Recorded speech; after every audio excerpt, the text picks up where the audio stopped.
Are you ready? Jamie Markley, David Van Camp, and Scott Robbins. We just become best friends. Yep. Making sense of it all. Now I get it. And having some fun. Lighten up, Francis. This is the Markley, Van Camp, and Robbins Show.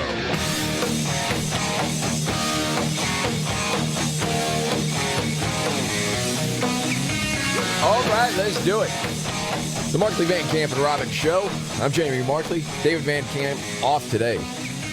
Not quite sure why. It is National Cookie Day. Don't know if that's related or not. There's Scott Robbins. He probably makes cookies, though. The guy does everything. It's true. I know he loves cookies. Also, big story today. The FBI has arrested a suspect in the January 6th pipe bomb. You know, were we just talking about this not that long ago? Yes. Like saying, what's the deal? That story just came and went, and it's gone, and nobody says anything about it. Yes. Nothing. Are they working on it? I don't know.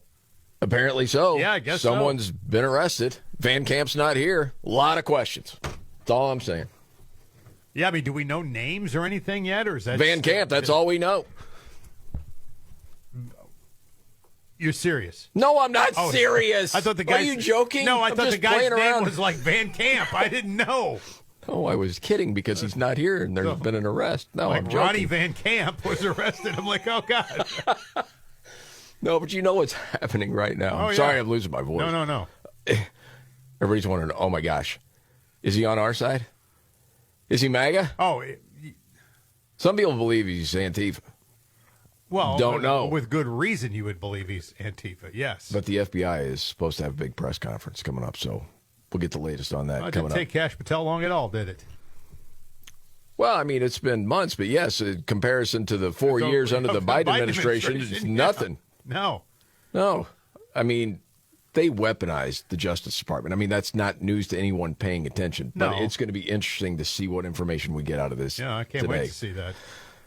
I thought yesterday, like, I've got to give a tip of the cap to someone that I've criticized a bunch, and especially yesterday with ABC News just flat out lying to people by omission with the whole drug boat story, Yeah. and then the whole Somali fraud. They just ignore that story in Minnesota. But Martha Wrinkle Biscuit Raditz yesterday with a report, I'm like, oh my gosh, she's doing actual journalism. So Pete Hegseth is just going to be cleared of this, second bombing of the drug boat, and we can just move on.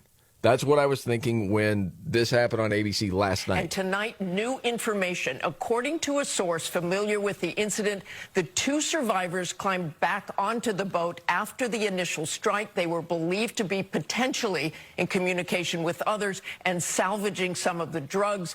Because of that, it was determined they were still in the fight and valid targets. A JAG officer was also giving legal advice. So there you go. Yes. Why are we just now finding this out? This should have been out there immediately. Yes. I mean, was there a lid on this? Was it confidential? Was it something they couldn't talk about?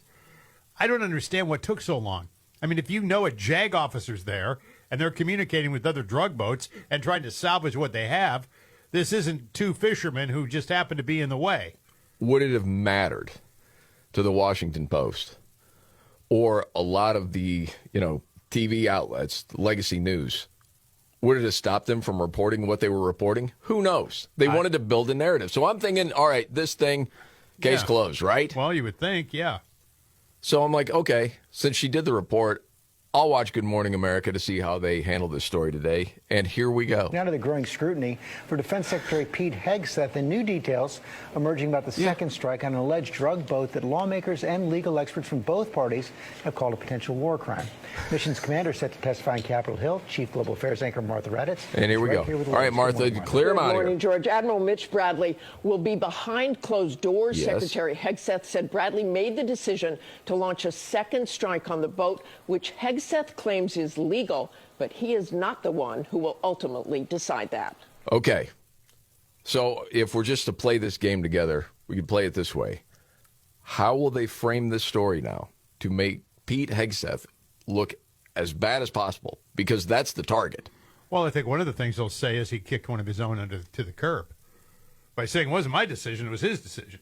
But he said, I give them authority. He Yeah. made the right decision. That's not kicking anything I know, to the curb. but I didn't. He did.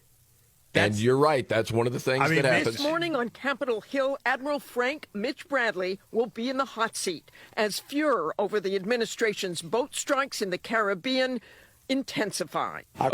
Furor only comes from the left and left media.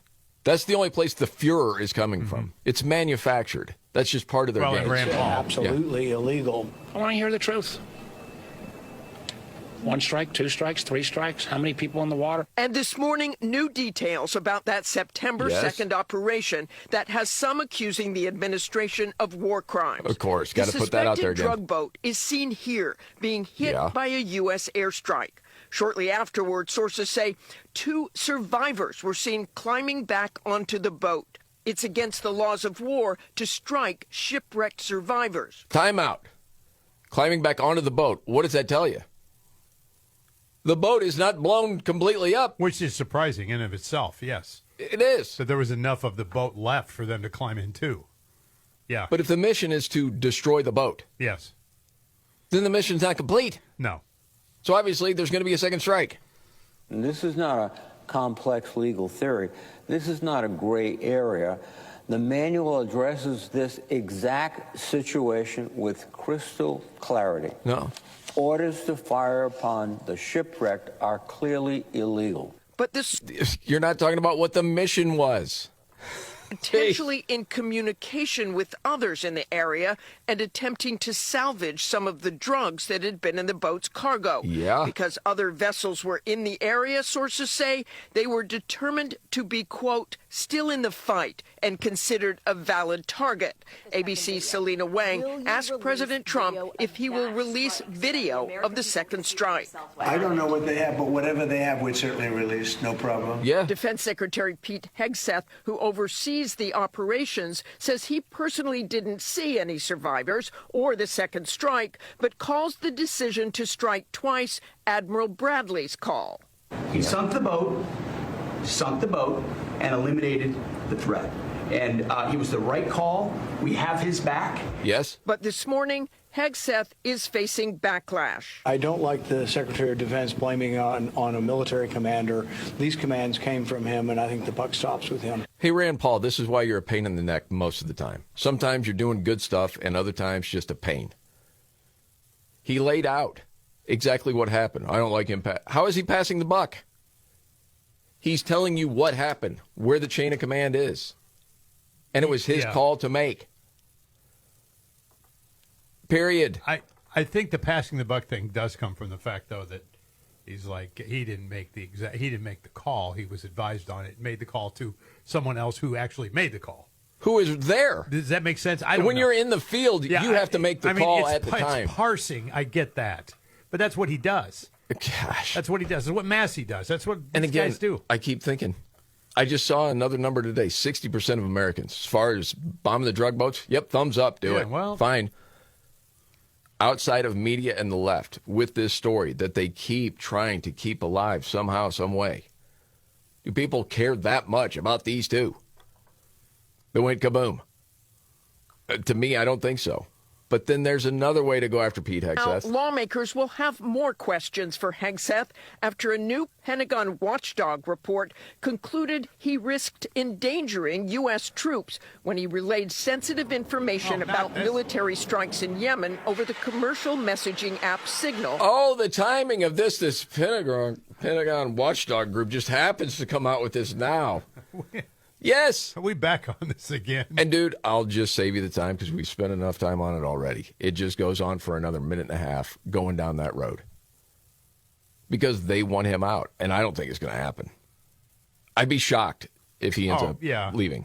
Well, I mean, Rachel Maddow says, I don't know how he survives this. I think Pete Hegseth, it's impossible to imagine that he survives this as Secretary of Defense. I think he must resign, and I think Republicans will ask for that ultimately once they investigate this. But this is a disaster for this generation of people serving in the United States military. It is not.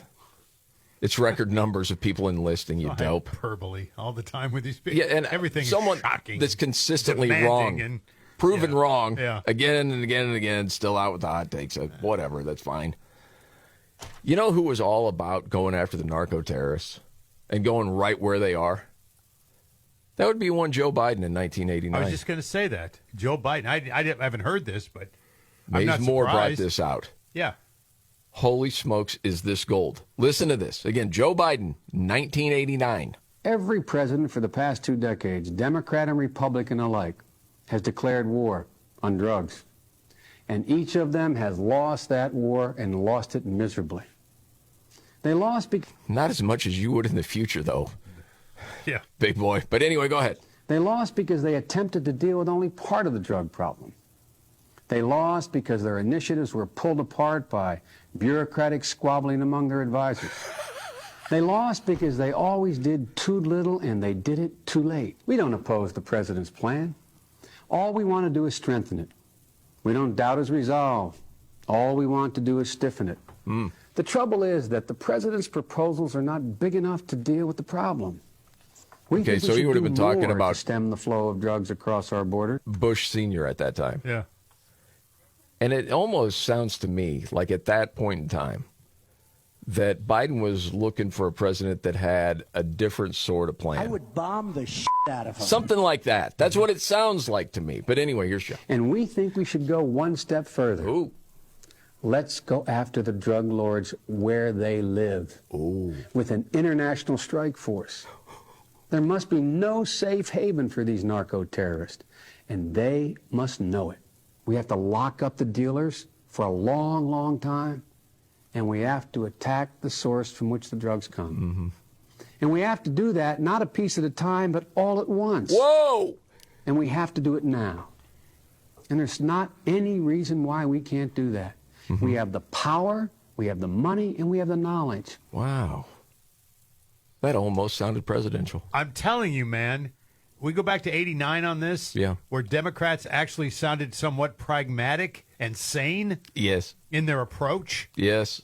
The party is so far away from that now. As a matter of fact, you heard him talk about narco-terrorists. Narco-terrorists, same thing, yes. Same verbiage was used, yes. Jim Himes, Democrat, he disagrees with that. There is no such thing as a narco-terrorist. There are very, very bad narcotics people, cartels, etc., but they're desperate to make this look like it's ISIS or Al-Qaeda because that's the very thin line on which their illegal use of the United States military to take these people out resides. You know who put that into context, at least as far as I'm concerned? That would be one Stephen Miller talking about the narco-terrorists. This is the first time I can ever think where a major political party has sided with narco-trafficking, murdering, terrorist scum.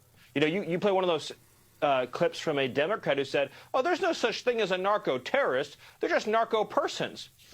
The ISIS and these narco-terrorists in our hemisphere use the same tactics. They use rape as a weapon. They skin people alive. They cut off their heads. They burn them to death. These narco-terrorists, if a politician opposes them, they kidnap their family. If they don't give them what they want, they murder their family. Yeah, that sounds like terrorists to me. Very much so. He's right, though. I mean, it is weird you're taking the side of a narco-terrorist. Yes.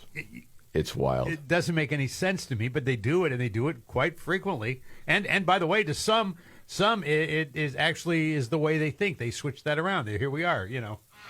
You wondered, how will the Democrats actually defend the narco-terrorists? And now we're seeing it play out. We are, yes. It's amazing. There's much to get to. Oh, woman on camera, bird right into the face. We got the audio of that and the 5 stories we're watching today. Straight ahead right here.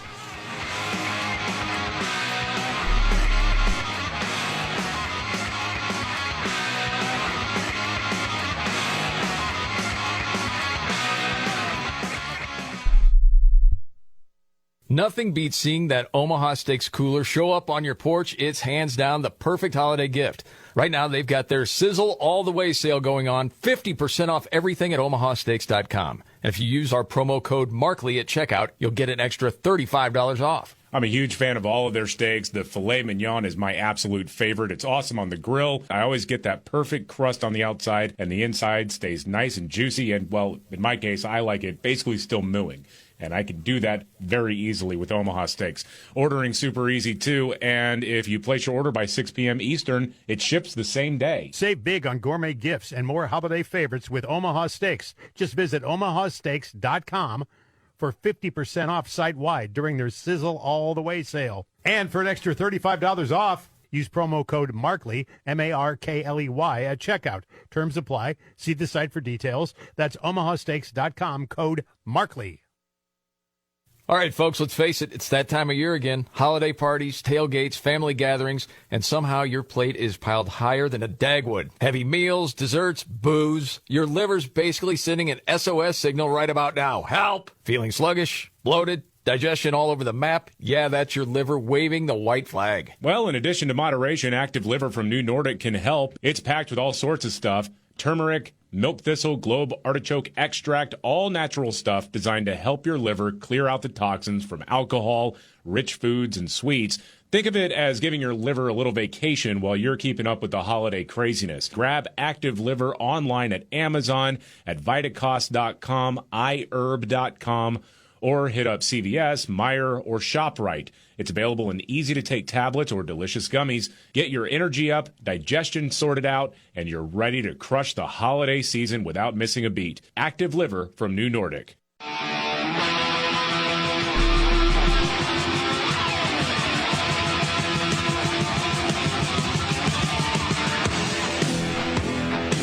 All right. The Markley, Van Camp, and Robbins Show. I'm Jamie Markley. David Van Camp is off today. He'll be back tomorrow. There's Scott Robbins. You know what it's time for? Yeah. The 5 stories we're watching today. 1, 2, 3, 4, 5. Of course, David usually does this, being the former news guy. Yes. News not in my background, but I could piece something together. Well, we'll bear with you and listen. We got some room here, okay? You're going to throw out some critiques? That's cool. No, I'm not critiquing anything, because then you'll hand me the reins and go, here, you do it. And I'm like, no, you don't want to do it. I'm perplexed and lost, as anybody is. Story 5. Republican Governor Henry McMaster, South Carolina, has moved to end race-based government contracting. Good. Signed an executive order yesterday calling for state agencies to stop awarding contracts based on race. Yeah. I think there are a lot of people in the country that thought that was already done. Well, yeah, I think it's amazing that it's still going on, yes. And it is, and he's saying that this should be permanent. Yeah. More than just, an executive order. Okay. Story 4, Jim Jordan subpoenas former special counsel Jack Smith for a closed-door deposition on December 17th. Jim Jordan wants Smith to answer for his investigations into Trump over 2020 election interference and classified documents, and the 197 subpoenas targeting Republican organizations. Why'd you do that, Jack? Yeah. So that should be pretty interesting. That'd be fun. Oh, yeah. Story number 3. Senator Joni Ernst out of Iowa introduced the McScuse Me Act. What? Did you hear that's what it's called? No. The McScuse Me Act. I don't know the McScuse Me Act. What is that would ban the use of SNAP benefits at fast food and quick service restaurants nationwide. Ah, okay. That should just be if you absolutely need it. It doesn't mean you just go get McNuggets whenever you want. Well, so many of these things are so common sense, but you have to draft some sort of resolution. And, I mean, it's wild. Yes. I mean, that we're doing this, but okay. Nobody's denying you food. Nobody's doing that.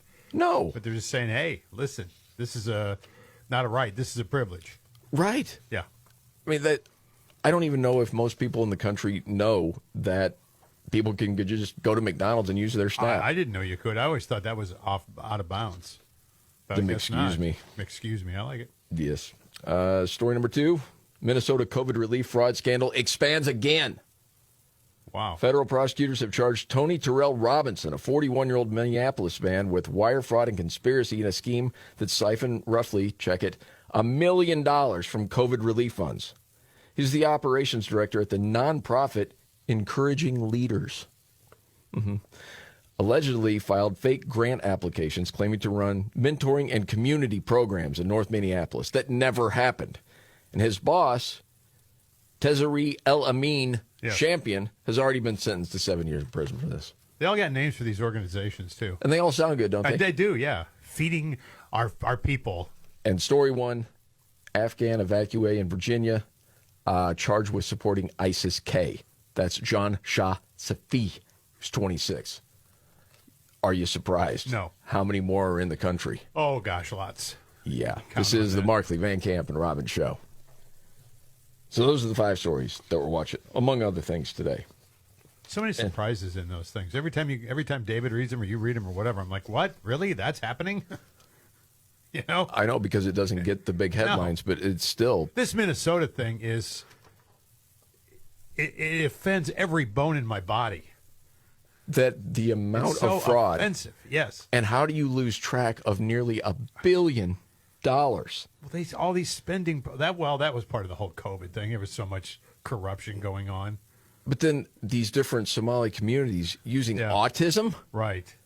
It's bonkers. And Jake Tapper tried to ask Ilhan Omar about this. Did you hear her answer? I did, actually. But Okay. I want to hear it again. Yeah, we'll get to that and around a What's Your Story straight ahead right here.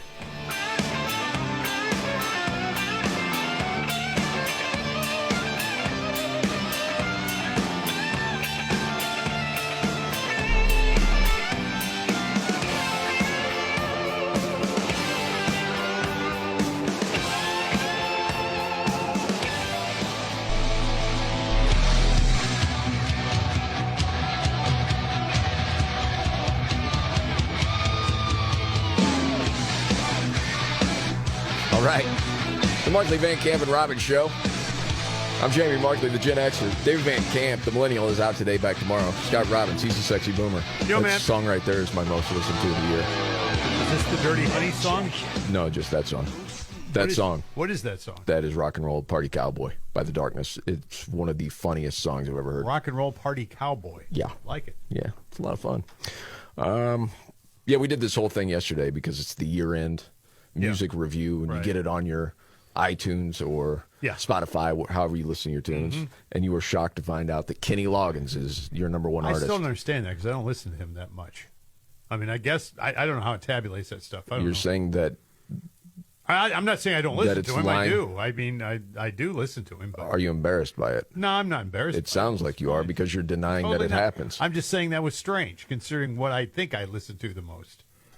Maybe you have a little more love for Kenny Loggins than you thought. Maybe I do. I don't know. Maybe I'm Captain Yacht Rock. I'm not sure. We'll have some more fun with that later. Ambrosia was second. Michael McDonald third. No, it wasn't. No, it wasn't. Rush was second, right? Rush was second. Yeah. And then what was third? America. Yeah, America. And another strange one, but then Tom Petty and the Heartbreakers and that kind of stuff, and on it went. Yes. I could see Tom Petty being on there because I think I listen to Tom Petty a lot. But man, You're not embarrassed by Tom Petty is what we're getting at here. You were embarrassed by America and I'm Kenny not Loggins, and you embarrassed by shouldn't any be. of my- You like what you like, and you should be proud about it. And it's the different tastes. That's what makes the world go around, you know? 100%. Yeah. Ilhan Omar, one of your favorites. She's great. Another one of your favorites, Jake Tapper. Oh, the haircut. The original haircut. On CNN. Yes. Like, hey. And there was a little glitch in this clip you'll hear, but he's asking, hey, how'd this fraud in Minnesota get so out of hand, huh? Your state. Shed any light on why the fraud got out of control in Minnesota? I think what happened is that, you know, when you have these kind of new programs that are designed to help people, you're oftentimes relying on third parties to be able to facilitate. And I just think that a lot of the COVID programs that were set up, they were set up so quickly that a lot of the guardrails did not get created. Bullcrap. What kind of McGurkin is that? Bullcrap. What is that? What is that? Well, in an effort to help people, we put the COVID relief up so fast, and there were some guardrails that we just omitted, and that's how we That's insanity. lost track of $1 billion. $1 billion. And these Somali fraudsters got all the money. Yeah. Well, just explain it away. Here's your 20-second soundbite. Don't ask me again. It's all solved. No problem. Yes. It was the government's fault. They didn't put the guardrails up. And again, if we had a real media that was telling everybody about this story, Right. because it should be out there, that you're looking at millions of dollars ending up with al-Shabaab terrorists back in Somalia. Yes. That's what happened. Yes. Our money. Yes. And barely anybody knows about it, unless you are listening to conservative media. Well, they were buying real estates and land and all kinds of things. But if you bring it up, you know what you are. Racist! I know. I'm so sick of that. Everybody is. Come on. It almost sounds like she was prepared for that question. Oh, that I'm sure she was. Sounds very prepped to me. I'm sure she was. Because, boy, I'll tell you, that was right off the old top of the noggin on that one. Oh, yeah. She also, this was different. This was when she was on MSNBC. The whole, Trump is obsessed with me. Yeah, okay. I would say the president's obsession with me and the Somali community is really unhealthy. It's creepy. It's creepy? Somebody that married her brother is calling something creepy? Okay, whatever. And I hope that he gets the help that he needs. Yeah. James Woods called her a brother humper yesterday. Again, sitting member of Congress. Right. The whole lot of evidence she married her brother. Yeah. Be illegal. Yes. Nothing. Right. Anywhere. No. Because people are afraid, well, you don't want to be called Islamophobic. Well, screw that. Can't be marrying your brother. No. I wonder where those tentacles go with this money and what she knew. Well, she benefited. Where it was being funneled to, and if she did, in fact, personally benefit from it, yes. Okay, if we got to know that. If she knew, would you be shocked at all? Oh, no, definitely not. Would you be more surprised if she legitimately didn't know? I would. Shocked beyond comprehension, yes. Yes. She's got to know. She's embedded with them. Well, and Keith Ellison, the AG. Yeah. Yeah. I mean, all of that runs deep. Wow. Man, you want to hear smoking hot take? I happen to hear, this was an interview. I forget his name, man. I'd give him credit. It's Tim Pool's guy that's like in D.C. to do interviews. Okay. So from the Poolcast, his guy was talking with the rep from Florida, Randy Fine, who is a firebrand. And he asked about the Afghan refugee who shot the 2 National Guard in D.C., about that whole situation. And he just spoke it. We let a Muslim terrorist into this country, and he engaged in Muslim terrorism. I think we have to ask ourselves, how many Americans are we going to let die by Muslim terrorists before we do something about it? This guy shouldn't have been here. And the biggest problem we have with all this is people talk about, well, vetting. The whole idea of vetting is a lie. You can't know what's in someone's heart, and you can't know what's in someone's mind. And so if we should not be importing people from countries that hate America, saying, oh, they don't have a criminal record, therefore they're going to be fine. That doesn't tell us what's in their soul. And so we need to lock down our borders. President Trump's done a great job on illegal immigration, but I've started to think the left flooded us with illegals to distract us from the real flood, which was legal immigration. We need people in this country who love America, share our values, want to assimilate, and don't want free stuff. And that is not our immigration system today. On that. Oof. Have you ever thought of it that way before? Pieces of it, yes. I thought it was really interesting. And I think it's obvious when you're talking about you want people that love the country. Yes. Don't want to assimilate. Yes. Don't want to, work hard, get ahead, all those things. That's what you want. And he's right. We have millions that hate the country. Come from somewhere that hate the country. Mm-hmm. And that whole part, if people have talked about the vetting like that before, I don't remember hearing it, but it is true. You can't know what's in somebody's heart, but you can watch their actions. And people that really want to come here for an opportunity, what are the sorts of things that they do? They learn the language, and they try to fit in with the culture. You don't see that. You see a bunch of people that want to change it all. And there's not a country on earth that wants people coming into their country with that attitude. Doesn't make us bad. Well, you take advantage of the goodwill of a nation. Yes. And you continue to punish them for their goodwill, which use it against them, is yes. upside down and backwards. But the assimilation part bothers me probably more than anything, because assimilation was a huge part of becoming a citizen of this country. It was.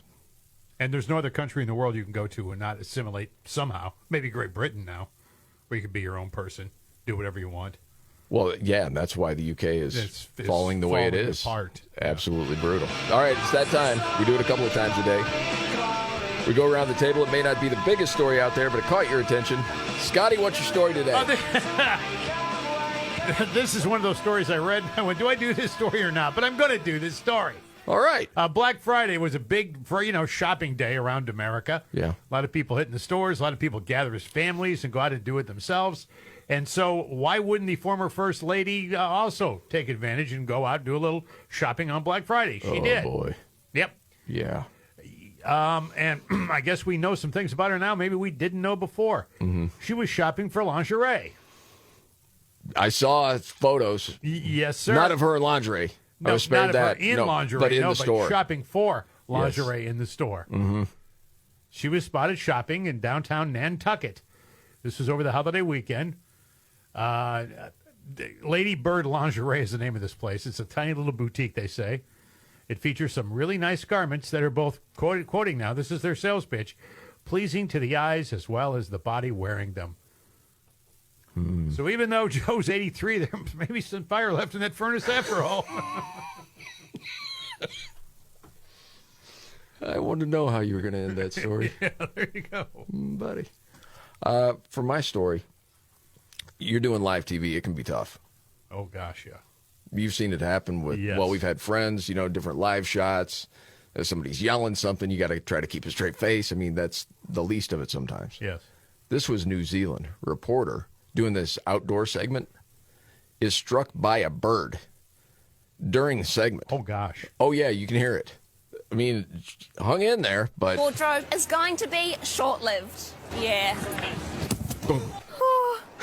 Yeah. Oh my God. Straight into you. My eye. Your eye? Yeah. You're bleeding. Am I? Yeah. Oh. Yeah, she's bleeding. Bird flew into her eye? Yes. Oh, God. Dang. That's a bad day, man. That is a bad It day. ended up to be okay. They said that she's not going to do any more outdoor segments. Yeah. Jessica Tyson, she's 32. It's so dangerous doing that stuff, those live setups, because you never know if some knucklehead's going to say something or whether you're going to get hit with a snowball or a rock or a bird in this case. It depends, I would say, usually what the live shot is. Whenever Fox would go out there where it's like rioting going on, you're always thinking, are some of those nuts going to see the Fox logo and then just pummel these people? That I can understand, depending on where you're at. I mean, if you're going out to the county fair to do, hey, here's the longest hot dog contest today or whatever, you'll get a few jamokes saying whatever. But as far as the danger, you don't know that a bird's just going to fly into your face. Oh, gosh, no. There was a sold-out show in our town by the band Greta Van Fleet when they came to town. So, naturally, the newscast at 6 o'clock goes live to a guy in with the crowd waiting to go in to see Greta Van Fleet. Hey, what's your name? Hey, I'm Bob from blah, blah, blah town. Yeah. So you here for Greta Van Fleet? Greta Van Fleet, F&A, man! And there it is. 6 o'clock news. Oops. That's hilarious. You gotta love that. Oh, man. I'll give the reporter credit. There was just a little beat that he took, and then he went right back into whatever he was doing, and the guy took off, and that was the end of that. But yeah, I don't even think the guy meant any harm. It's just the way he talked, Yeah. He was just excited to be there.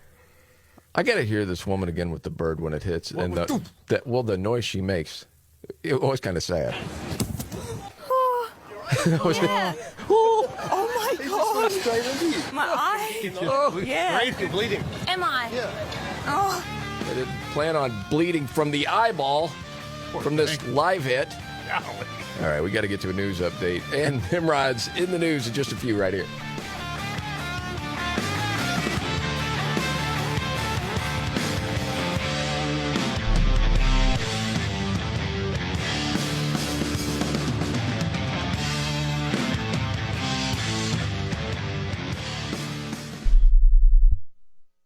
A stiff chair makes you sit. An X chair lets you float. Upgrade to an X chair, engineered for better posture and focus. The secret? Patented lumbar support that adjusts instantly. SideFloat Infinite Recline that moves effortlessly with you.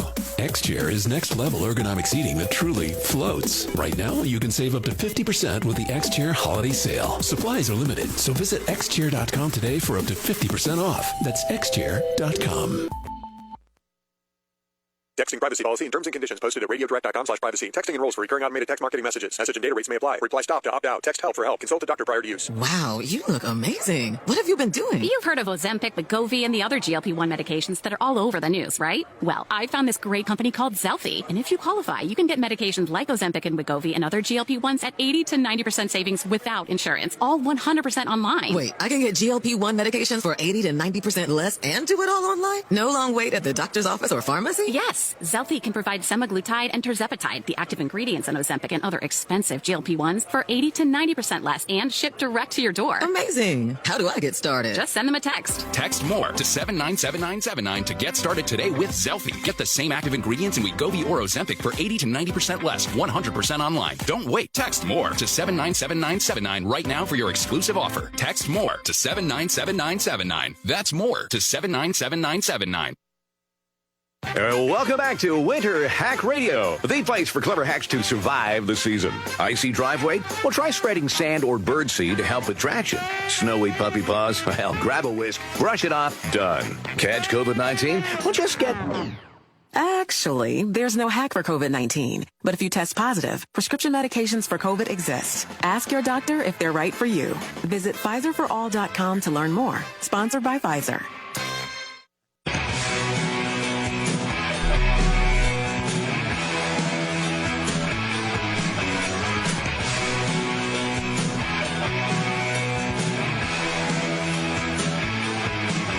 The Markley, Van Camp, and Robbins Show. Jamie Markley. David Van Camp is out today, back tomorrow. There's Scott Robbins. What a time to be a sports fan, huh? Yeah. Football coming right down to the wire tonight. You got Dallas at Detroit. You said Detroit, 3-point favorite? Yep. Okay, 3-point favorite. What do you think about those Dallas boys tonight? I think a lot of things. I wouldn't be surprised of a 14-point win either way. Okay. There you go. Play. But I think it's going to be a close game. You got basketball going on, too. Lots of hockey action as well. Hockey. That's right. Yeah, hockey. Hockey is there. Yep. Prize Picks is also available for just $50. You get it instantly in lineups. It's all free once you play your first $5. Okay, you got to play 5, get 50. That's how it works. Prize Picks is super simple too. You pick 2 to 6 players, choose more or less on all the stat projections, and watch your lineup turn into hot takes. And now with the added early payouts, that's huge too. So if your lineup comes out swinging, you might as well cash out. You can do that before the game's even over. So don't miss out on all the action on Prize Picks. It's good to be right. Download the Prize Picks app today. Use code MVCR. You'll get $50 instantly in lineups when you play your first $5. That's code MVCR. Do that on Prize Picks. $50 instantly in lineups when you play $5. You're going to get it right there. Prize Picks. It's good to be right. Got to be present in certain states. Visit prizepicks.com for restrictions and details. Thank you. Interesting story out of Alabama. Yeah, what's Saw that? this at Daily Wire. The town in Alabama, smaller town, Hoover, blocked an Islamic academy from expanding. I saw that story. What would you think of it? I thought, uh-oh, here come the lawsuits. Well, this is the way it went.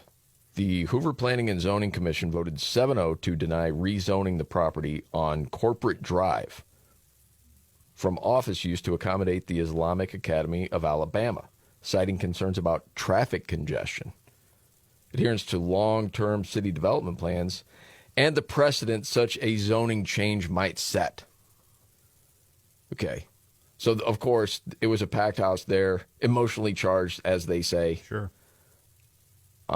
But it ended with a unanimous rejection of a proposal to relocate this Muslim school, which was K through 12.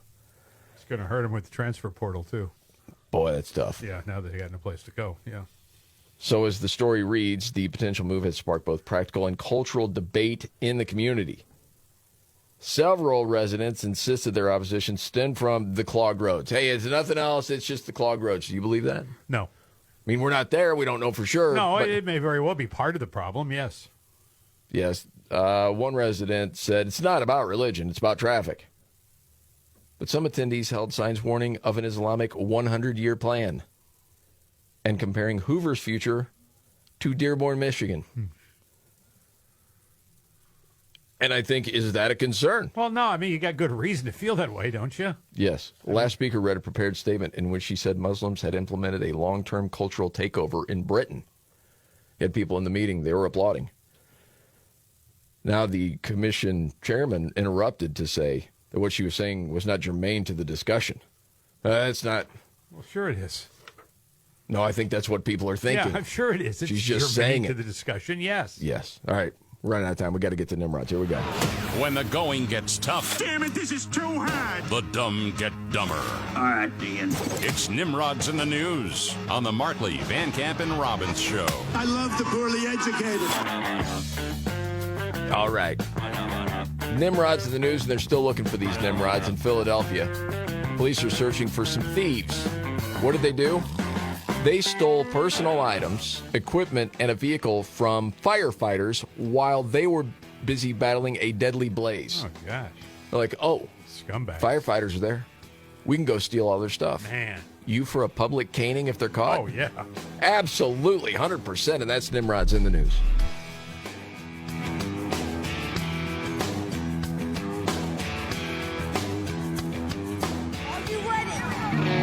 Jamie Markley, David Van Camp, and Scott Robbins. We just become best friends. Yep. Making sense of it all. Now I get it. And having some fun. Lighten up, Francis. This is the Markley, Van Camp, and Robbins Show.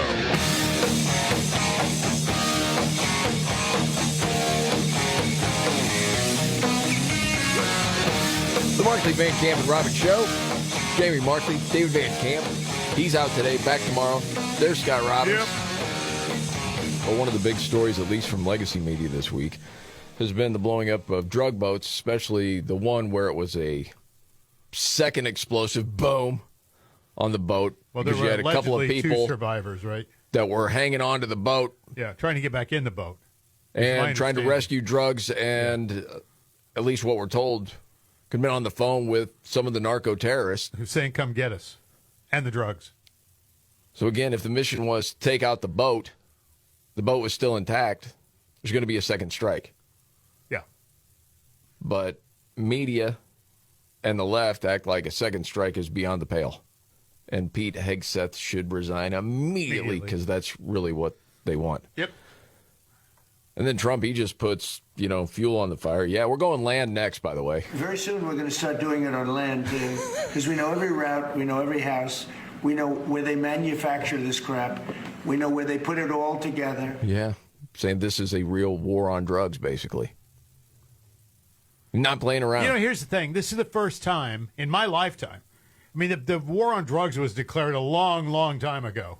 Yes, it was a joke. Nothing ever was done besides public service announcements. Yes. Nancy Reagan's just say no and all the other nonsense that went with it, right? 80s rock stars to do anti-drug campaigns who were taking drugs while on set of doing the ads. You had the DARE thing that went into yes schools and things, right? But there was no effort to cut the head of the snake off. Never was. Never has been. Didn't seem like it. Other than just a passing arrest was made, with some low-level drug dealers or whatever, or the drug dealers that only dealt within the U.S., not the imports, not the stuff that was coming in. We knew most of it, the bulk of it, particularly the dangerous stuff, the fentanyls of the world, were all coming in. Cocaine. We're all coming from China manufactures a lot of this stuff, and then it gets shipped to Venezuela. Venezuela comes here with it. Or Venezuela does. Or China gives Mexico the raw materials, and it gets manufactured there Mexico and then up through. And then through, yes. Yeah. But a lot of it stems from China. Most of the fentanyl stems from China. Yeah. The majority of it. But nobody's ever done anything.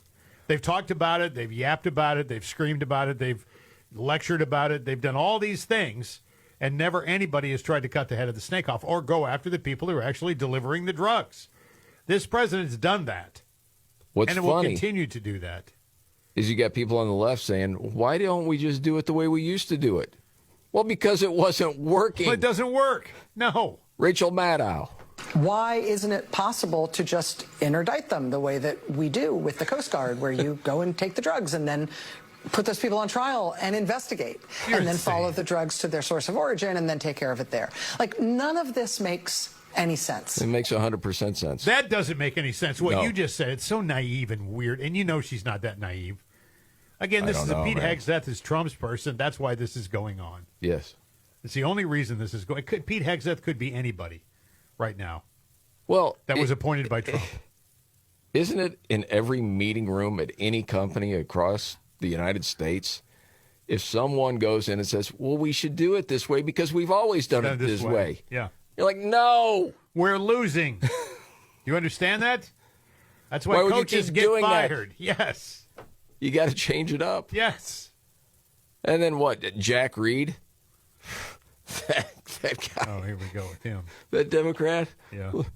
Well, these guys on the boats, they're not the... Most narco traffickers are not in those boats. They pay people to do that. And usually people who are not significantly involved with narco trading, it's the way they make money. Again, you cut the supply off, jackass. I don't care who's manning the craft. Doesn't matter. Well... That doesn't matter. And what's going to make me laugh is if we go by land... Yeah. Then it's going to be like, hey, these are heavy-handed tactics. Right. I mean, I've never seen a political party align themselves with horrible people all the time. People who are in the country illegally, people who commit crimes in this country here illegally, they side with them. Yes. Narco-terrorists side with them. Yes. All under the guise of some sort of weird patriotism. Yeah. We don't do things like that in our country. Well, and why are we, looking at Venezuela the way we are? I know Maduro's not a good guy, but why do we have all of our military position there and everything else? What is going on there? Well, Marco Rubio kind of, painted the picture of Venezuela. Because there's a lot of stuff going on in Venezuela. The Venezuelan regime is a source of instability in the entire region. Over 8 million Venezuelans have flooded into neighboring countries as a result of the regime's activities within their own country, including into the United States. They also happen to be the foothold of Iran. That's not spoken about enough. Iran, its IRGC, and even Hezbollah has a presence in South America, and one of their anchor presence, especially for the Iranians, is inside of Venezuela. Yeah. He's right. Not a lot of people talk about that. No, a lot of people don't know that. No, they don't. It's just mean Trump. Yes. They're always talking in the United States to the left. No dictators. Except for that one in Venezuela we really like. Yeah. But we'll defend him. The weirdo argument weird. that is that the guys driving the boats are just hired hands. They're not responsible. Yes, they are. Well, if you're driving a semi-truck full of cocaine and you get stopped, you're going to jail because you were driving this semi-truck. They don't know. They're just doing it for the money. Right. They just need the money. They need the job. Yeah, it's something. Well, you got to make a decision here. I mean, but it's weird. We got a president who's really out there trying to stop this. Yes. It's really trying to stop this, and is laid plans together, put things together to stop it, to try to cut the head of it off because it's killing people in America. Families are losing their children at a record pace due to fentanyl poisoning. I mentioned earlier the firebrand from Florida. Yes. Randy Fine was doing an interview with one of Tim Pool's guys, and he asked him what he thought about Venezuela and the drug boats. I think you would enjoy this. Well, let me clarify one thing. I believe it is generally a consensus from Democrats and Republicans that the Maduro regime is illegitimate. I think that is not in dispute. Some of the left doesn't like, they want to make drugs great again, apparently, and say, bring them all in. Oh, gosh, God forbid we hurt a drug dealer. Look, I support President Trump. He's trying to keep America safe. Bombs away. Yeah, I agree with that. When you look at the polling, a lot of people are with him on that. But the thing is, we've seen it in some major cities. Well, we really can't stop the drug trade, so let's give them needles. Dude, I remember let's when give they them places to started shoot up. doing that in Seattle and talking to different people, just saying people going, what are we doing? We've lost the war. Here. We'll never get to war. We can't just stop it from happening. So we have to provide them with needles and remember they had the places you could go to shoot up. Oh yeah. Without the cops tampering with you. or anyone else. Well, it was the same year where they decided, okay, as far as the tents outside for homeless people, it'll be okay if they just do it here at the side of the road. Right. Yes. Yeah, you and then you had a parking issue where people used to park. You can't park because there's tents there. What are we doing? But let's just throw our hands up in the air and go, nothing we can do about it. Might as well embrace it. Yeah. And make it as good as possible for the folks who are abusing it. Yes. Yeah. God, I mean, again. Well, on this whole thing, I think Stephen Miller, go ahead, and I'll give you the No. All I'm saying is, from the time I was in school, and I was in school before you were in school, I was in school before David was in school, certainly, but from the time I was in school, we were lectured about drugs, the evils of drugs, and this is what the government does.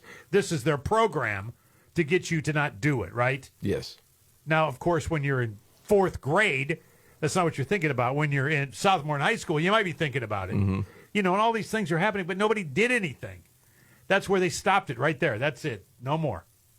Well, or it used to be, if you got caught selling drugs, you could go away for years years and years. Whether it was a bag of weed or no matter what it was. But it's been a different thing over the last decade or so. And a lot of people believe it's because you have people in the government getting paid off. Because, well, it's the cartels have billions. It's not like feelings. $1 million business. It's billions. Yeah, it's all feelings. Well, you know, because of this is why this happened. And it's ridiculous. But anyway. Stephen Miller talking about using the military. Yes, I agree. And it was so refreshing when he heard this, because when we had the mass illegal immigration happening over the last 4 years, and I would say something like, why not just send the military down there? Yeah. And people be bristling. Like, that would really escalate things. We're being invaded. What are we afraid of? That's what I don't understand. So this is refreshing to me. The mission is take out the boat, stop the drugs, keep this vessel and its cargo from reaching our shore using lethal means. And our amazing military, the heroes of the United States Armed Forces, did exactly that.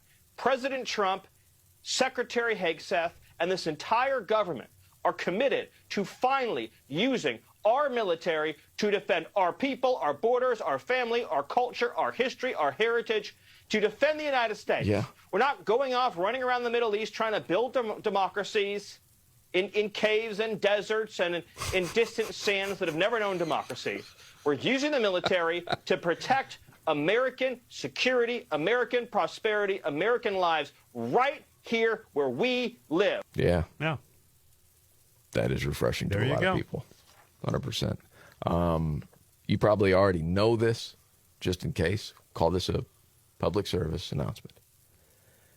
Don't try to rescue a raccoon. They could turn bad on you. Hell no. They could be vicious. Oh, gosh, yes. You know what, man? Before I get into the story, yesterday, I'm driving in. Someone had hit a deer. Okay? The deer is now in the middle of the road, like where there's a median.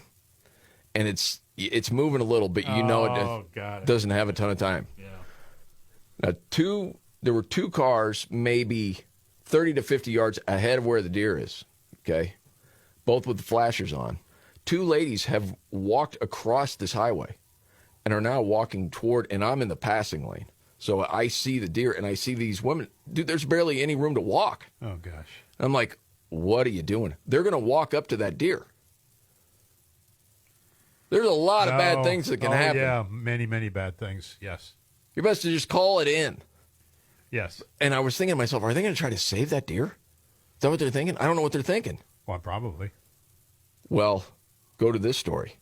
Dude in Georgia came across an injured raccoon on the side of the road. Decided, you know what, I think I can save it.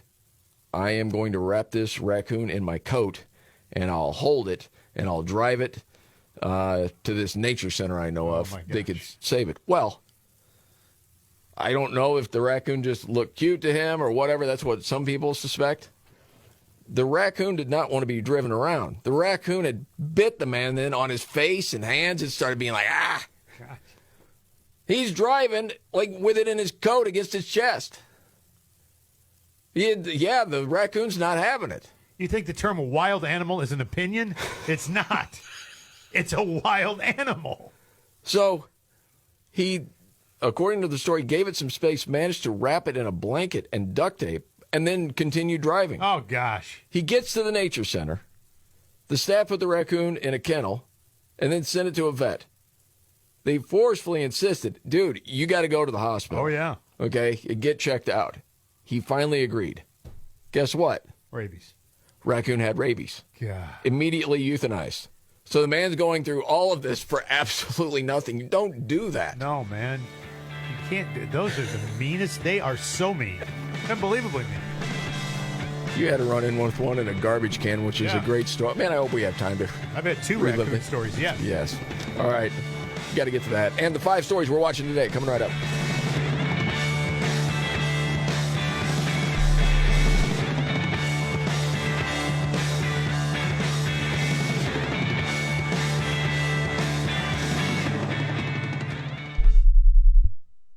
It's the best time of the year. The lights are up, the cookies are in the oven, and some of the most exciting games of the season are coming up. Football coming down to the wire, basketball, hockey, so keep the holiday vibes going on Prize Picks and snag yourself $50 instantly in lineups when you play your first $5. Prize Picks is super easy to use. Just pick 2 or more players. You choose more or less on their stat projections and watch your lineup light up like the holidays. And now they've added early payouts. If your lineup comes out swinging, you might be able to cash out before the game is even over. Don't miss out on the action this season. Prize Picks, it's always good to be right. Download the Prize Picks app today. Use code MVCR.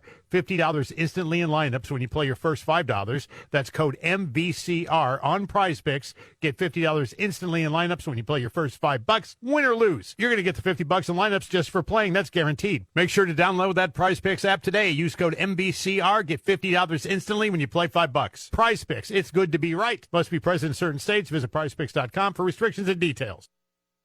You deserve a chair that works as hard as you do. X-Chair. X-Chair ergonomic seating is built to move with you. DVL technology adapts to support your lumbar.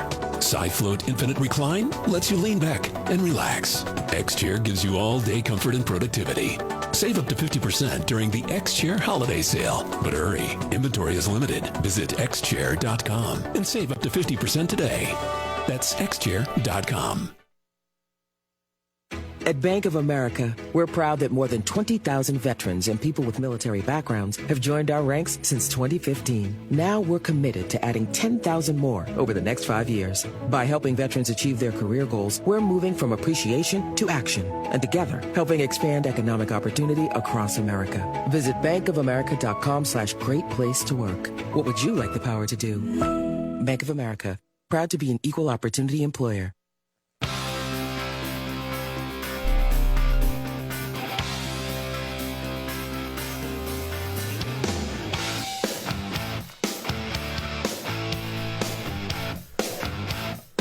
All right. The Markley Van Camp and Robbins Show. Jamie Markley, David Van Camp. He's out today, back tomorrow. There's Scott Robbins. And now, the 5 stories we're watching today. 1, 2, 3, 4, 5. Jim Jordan subpoenas former special counsel Jack Smith.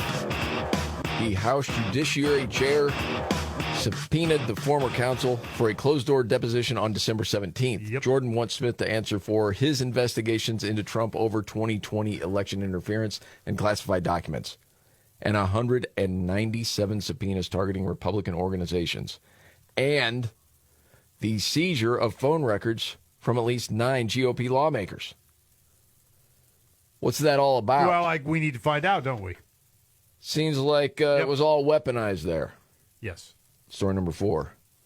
The McScuse Me Act is targeting SNAP use at fast food chains.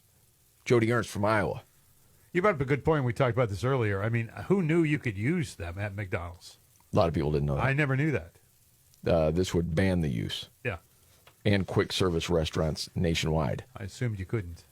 The bill zeroes in on the Restaurant Meals Program, a waiver that lets elderly, disabled, and homeless SNAP recipients in certain states buy hot-prepared meals at places like McDonald's, Taco Bell, Subway, and Pizza Hut. Ernst has argued that it's become a $500 million loophole in just 11 states and counties. You know what supporters say? It's less than 0.5%. Right. Of SNAP's $120 billion budget. Well, how about we talk about how much is used on soda? Right. It's insane. Story number 3, Minnesota COVID relief fraud scandal expands again. Gosh. Federal prosecutors have charged Tony Terrell Robinson 41-year-old Minneapolis man with wire fraud and conspiracy in a scheme that siphoned roughly $1 million from COVID relief funds. He was the operations director for the nonprofit Encouraging Leaders. Oh, okay. Here you go. There's another great. Sounds good, doesn't it? It does. It's a great sounding name. Yep.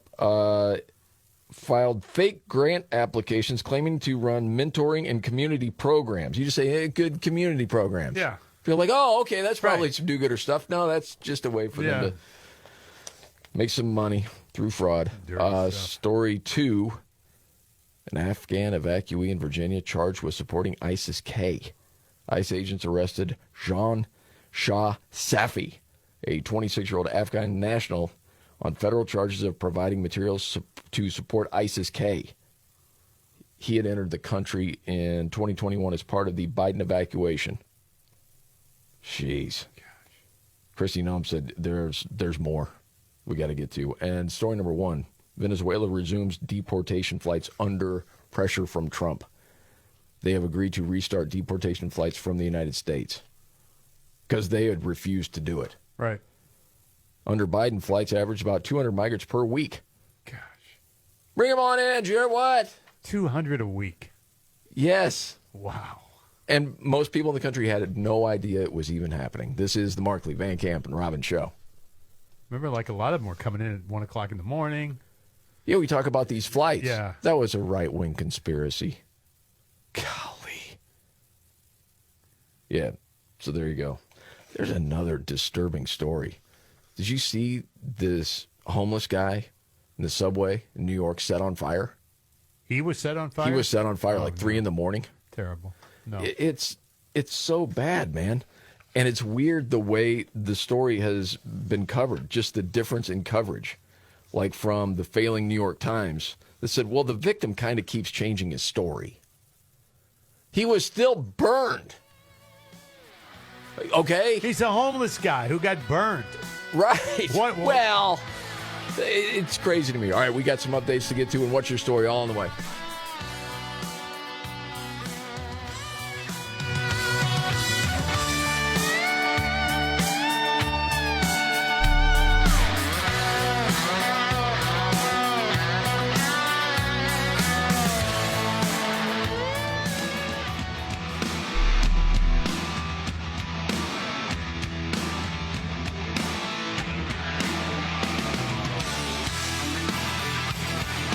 Yeah. The Markley, Van Camp, and Robin Show. I'm Jamie Markley, the Gen Xer, the Millennial, David Van Camp off for National Cookie Day. There's Scott Robbins. He's the sexy boomer. What? National Cookie Day. It is. I know. Saw that. I saw that too. I don't think that's why he's off today. I'm a fan of the cookies. Yes. You did it all for the cookie. There's a subtle. Sorry, man. You have to know the song, I guess. We were running out of time. I feel like I got to explain the rest of this story that we started to get into, this homeless guy that was set on fire. Yes. In the subway in New York. Yes. Because I'm talking about the failing New York Times saying, well, he keeps changing his story. Right. And it's like, if you're listening, you're like, well, yeah, you shouldn't be able to just keep changing the story. Okay, I guess that's, fair enough. Right. But to lay the whole thing out there, it was December 1st. It's 3 a.m. This 56-year-old homeless man sleeping on a northbound train between Penn Station and Times Square just set on fire. You see the surveillance footage. This guy in a gray jacket, black hat, black pants, black boots, black backpack, walks onto the train, douses the victim with some sort of accelerant, lit him on fire, and then takes off to the next car. So the 56-year-old homeless man suffered severe burns to the lower half of his body, expected to survive after being rushed to the hospital. So the NYPD has released images of the suspect asking anyone with information, call the Crime Stoppers.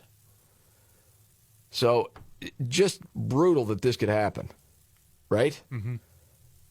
But Jeffrey Mead, who I read quite a bit, brought up, and this is why he reads Ground News, because it'll say, okay, this is where the right is blind, this is where the left is blind on a particular story, how it's covered. Points out that like the New York Times and CBS News saying, well, the burn victim keeps changing his story. How so? And it doesn't really go into that other than it's no longer clear exactly what happened. Now, if you're looking at the New York Post, it's like, okay, this maniac who set a homeless man on fire fleeing the subway in surveillance footage remains on the loose. Well, yeah, you can see it. Is there something else of changing the story? That's just it, right? Like the whole thing of changing the story, and that's in the headline? Yeah. Is that really relevant? Is that like the big takeaway? He was doused in an accelerant and lit on fire, and the person who did that ran away. We've seen it. Well, he's changing the story, though. Well, how so? I'm not even reading that part of the story. I was already burned in over half my body before it even happened. I don't understand what they're saying. I don't get that one. Did he do it himself? But we know that's not true either. No. I don't know. Is there an argument between the two? I don't know. I haven't. See, this is the thing, right? It is. It's just frustrating. I mean, Luigi Mangione shoots a guy. We see it. Yet they're saying, well, it wasn't illegal the way they did it. They handled it, so he should be let go. Right, yeah. They didn't read his Miranda rights. They searched his bag, and they didn't meet, Yeah. But we saw him do it. As far as coverage goes, so if you followed Alex Berenson at all, who used to be with the failing New York Times during COVID, he was proven right. He was ostracized. He was one of those guys that put his career on the line and ended up suing the Biden administration. But, I mean, people are like, oh, that guy's nuts. It turns out he was right. Yep, sure was. Just like Bhattacharya and Marty McCary, all those guys were proven right. Okay, so if you're on his mailer, then you may have seen a couple of days ago, breaking exclusive, the FDA may add a strict black box warning on mRNA COVID shots for kids and teens. Yep. The black box is a big deal. Yeah. That's like the last thing they do before they say, okay, you got to take it off the shelf. Right. Strictest the agency can impose. So why are they doing that? The potential move follows the FDA's report on Friday, this past Friday, that its reviewers had found COVID mRNA jabs killed at least 10 kids and adolescents, and likely many more. Yeah, well, hold the phone on that one. Because now, according to NPR today. Oh, we'll get. That's what I'm getting to. Okay, all right. I just want to make sure. I didn't know when you wanted me to jump in. No, just hold on with that. Okay, all right. We're talking about how this is covered. Right, okay. The FDA's findings caused the most serious fight over the mRNA COVID jabs in the 5 years since they were introduced. Berenson goes on to write, for the first time, COVID vaccine advocates who dominate the legacy media and public health establishment can no longer dismiss a link between the shots and the deaths of healthy children as a conspiracy theory.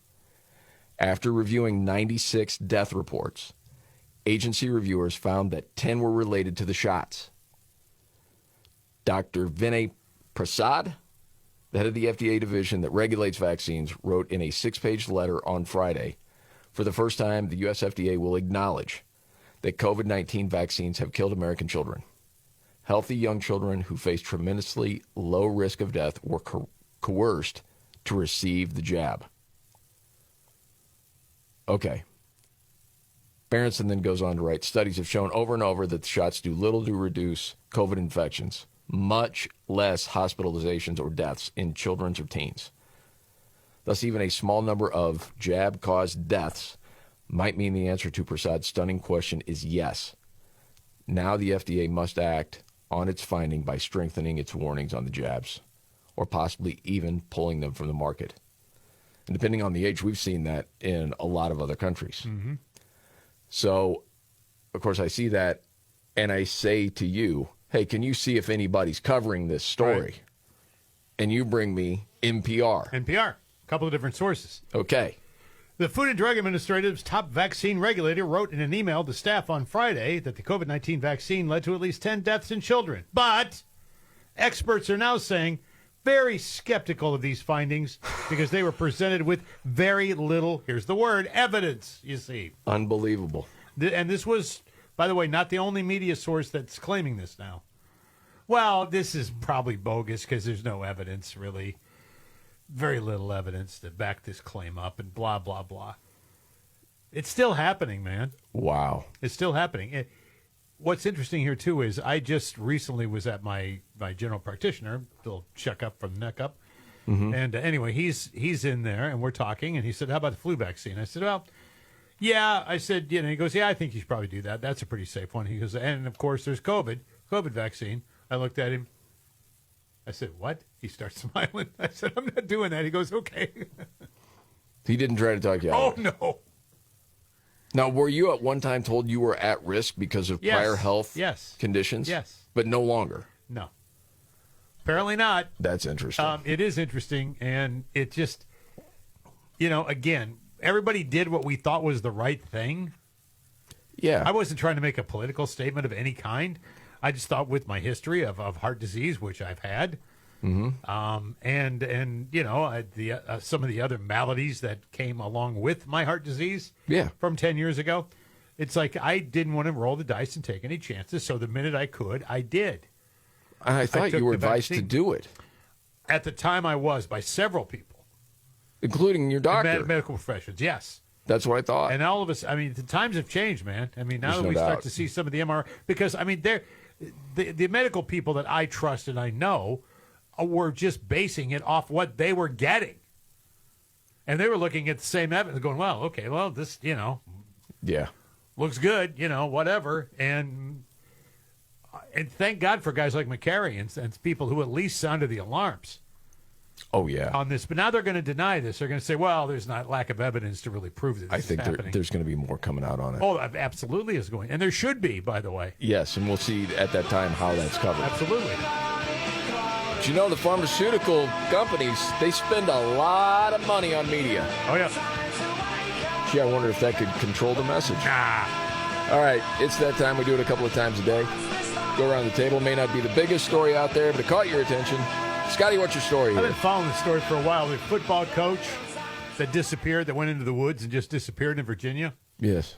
Is facing child pornography charges. When he first went missing, I didn't know that part of the story. Yeah. The family of him, by the way, he's wanted on those pornography charges, too, say they last saw him walking into the woods with a gun, and that was more than a week ago. Oh, boy.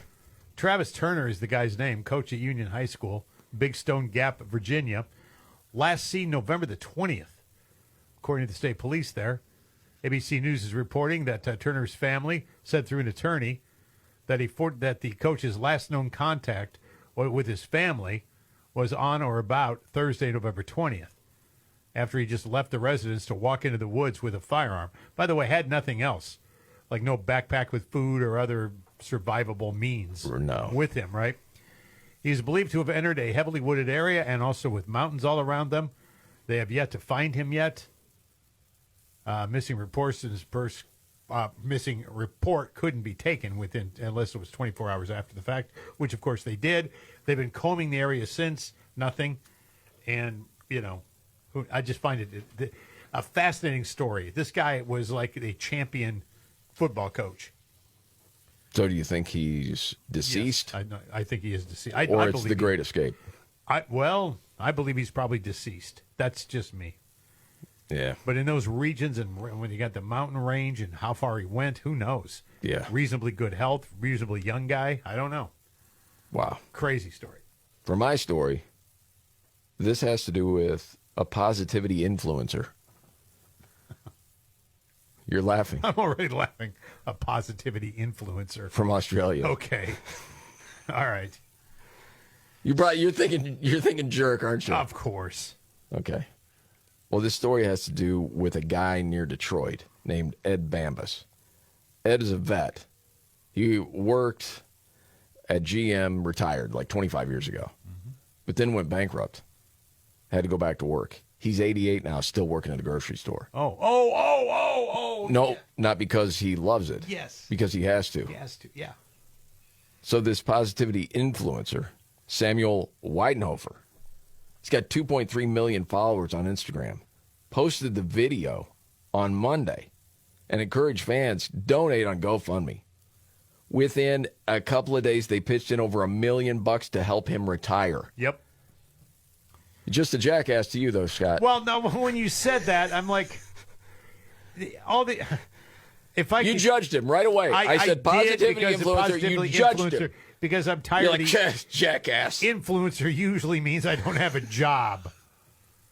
Here he helps this guy that's retire. Digital influencer or digital creator or whatever. Okay. You saying they can't do anything good? No, he Listen to this poor did. guy. Retired from General Motors in 99. 2012, they went bankrupt, and they took my pension away from me. Oh, my gosh. Do you have a wife? She passed away 7 years ago. Scott Robbins says no idiot should help you. No, see. I try very hard to go to her gravesite every day and say hi. No 88-year-old in America should have to work because they need to. And that breaks my heart. I just wanted to give him a chance to, retire, or at least have some comfort. Well, you're an idiot. See? Says Scott Robbins. See, that's the context. I knew this story, too. I had no idea the guy was some digital influencer or media personality of some kind. I had no idea. I apologize. I take it all back. I'm glad the 88-year-old guy's a millionaire now. He seemed like a sweet old guy. Was working 5 days a week as a cashier. Yeah. So you judged that book by its cover, didn't you? Well, by description, yes. News update. And Nimrod's in the news coming right up.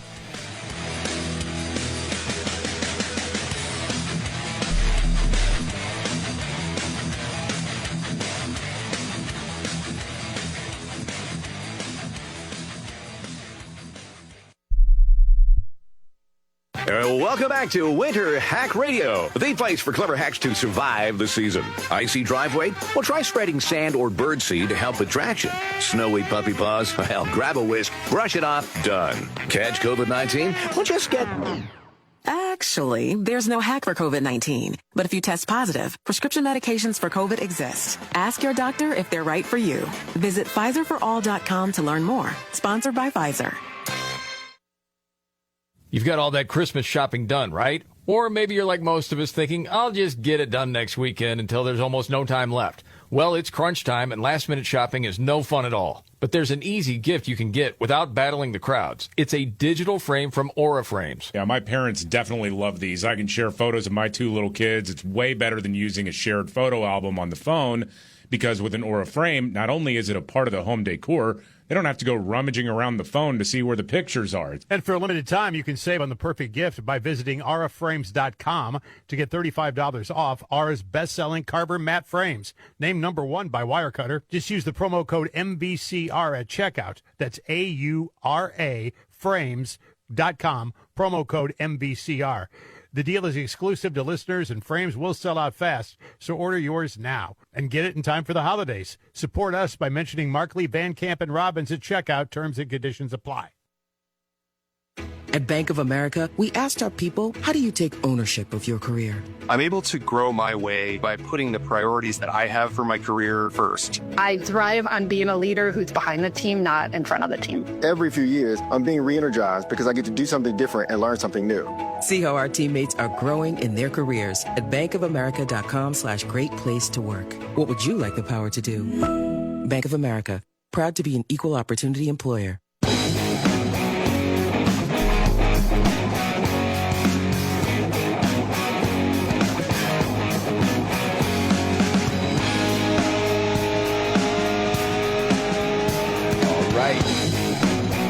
Markley, Van Camp, and Robbins Show. I'm Jamie Markley. David Van Camp's out back tomorrow. There's Scott Robbins. Talked about before, fad diets. We've seen some wild ones over the years. Oh, buddy. Juice cleanses, cabbage soup, raw food, baby food, eating rocks, whatever. It might work for a while, but once you stop, the weight comes right back. In fact, by the time most people hit 60, they've lost and regained hundreds of pounds, and you probably had no idea how much damage that back and forth can do. Doctors actually have a name for that. It's called weight cycling. Yeah, about half of Americans do it, too. If it goes on long enough, it raises your risk for diabetes, liver damage, even heart attacks, and stroke, too. Bottom line is most people need help to stop the cycle. That's where Lean comes in. It's a non-prescription oral supplement, not a GLP-1 injectable. Lean is studied ingredients, targeting weight loss in 3 big ways. It helps maintain your healthy blood sugar levels.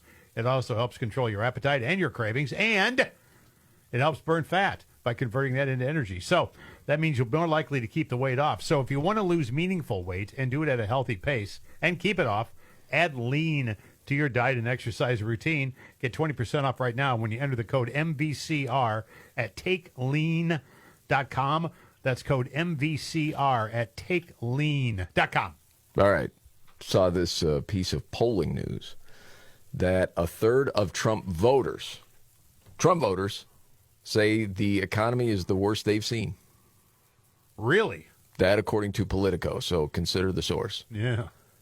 So, of course, you're not surprised to find out Democrats believe this. Worst it's ever been. Well, they sure didn't feel that way on Black Friday.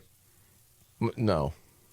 Still going to spend money. Gangbusters. But 37% of 2024 Trump voters say yes, the worst that they've seen. In their lifetime? That's what I'm taking it as I'm reading this. That's insane. Okay, all right. I mean, it's not great. No. But gas prices are down. Yeah. There's a number of different things that are down. And I'm thinking by 6 months from now, things will get better. Maybe I'm too optimistic. We do have the tariff issue. I mean, that's impacting cost of things, yes. Yes, on some things. Yeah. But at the same time, manufacturing jobs, especially next year, are supposed to explode. That's what we're hoping for. And That's we'll what it's see all where the about. tariff thing, where it ends up. Yeah. You know, at the end of the day, where it goes. I don't know. I still think I could be wrong, of course. I'm not an expert in it, but it seems to make sense to me. We'll see. Got to get to Nimrod's now. Here we go. When the going gets tough. Damn it, this is too hard. The dumb get dumber. All right, Dean. It's Nimrod's in the News on the Markley, Van Camp, and Robbins Show. I love the poorly educated. All right. Nimrod's in the News. We go to Evansville, Indiana. Cops got called at this house.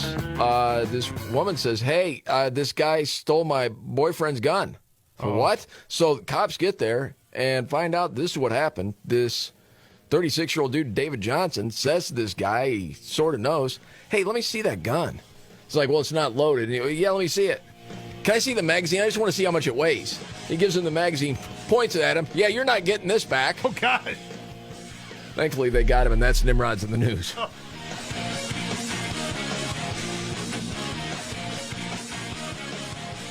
you ready? Jamie Markley, David Van Camp, and Scott Robbins. We just become best friends. Yep. Making sense of it all. Now I get it. And having some fun. Lighten up, Francis. This is the Markley, Van Camp, and Robbins Show.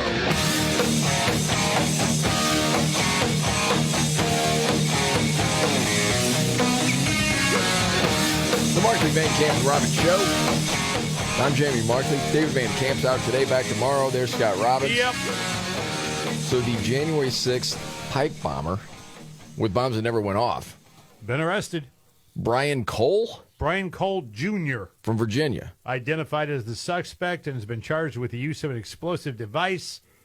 This, according to Pam Bondi, she said it just recently wrapped up news conference. She credited the investigators, prosecutors for sifting through evidence has been sitting at the FBI for a long time, noting that no new tips led to this arrest. Well, that's interesting. No new tips? So that would lead you to believe that the DOJ under Biden could have done the same thing but chose not to. Seems like it, yeah. Well, the whole thing was fishy. This investigation is ongoing, she said, as we speak. Search warrants are being executed, and there could be more charges to come. The arrest happened this morning, by the way. Okay. But nothing else. No, Bongino, by the way, weighed in saying the investigation was critical of Biden, saying the Biden administration focused on other things, and said he created the multi-agency team to re-examine the evidence that led to the suspect. You're not going to walk into our capital city, down to explosive devices, and then walk off into the sunset. We're going to track you down, and we did. There you go. So really we're waiting for more info. The suspect's step-grandfather said in a brief phone call that he spoke with the FBI about his step-grandson, but declined to comment further. So I don't know if that was part of the linchpin that got him or not. I'm not sure. Well. But they had all this video. Yeah. You know, they had a ton of video. I mean, granted, he had a hoodie on. And a mask. And well, yeah, that's true. He's dropping this stuff off. Right. But I mean, you got cameras everywhere. You do, yeah. Yeah, very interesting. I mean, And there's they say- been rumblings that he was part of Antifa, but there's nothing out there that would indicate that yet anyway. They said the model of shoe he was wearing, a Nike shoe, provided a clue in his arrest. Fairly common. I would think. But somehow, some way. So that was just the will of people wanting to figure it out, it seems like. It kind of seems that way, doesn't it? I mean, that's what he Yes. was alluding to when he said that, Bongino. Yeah.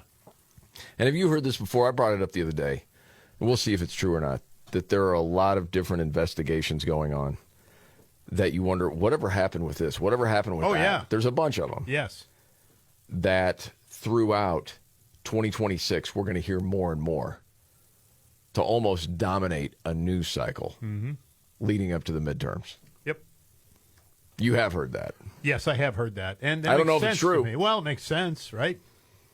Yeah. That you would be hearing more and more of this. Yeah, I mean, I think a lot of times it's, to me, I'm thinking, just get the investigations done.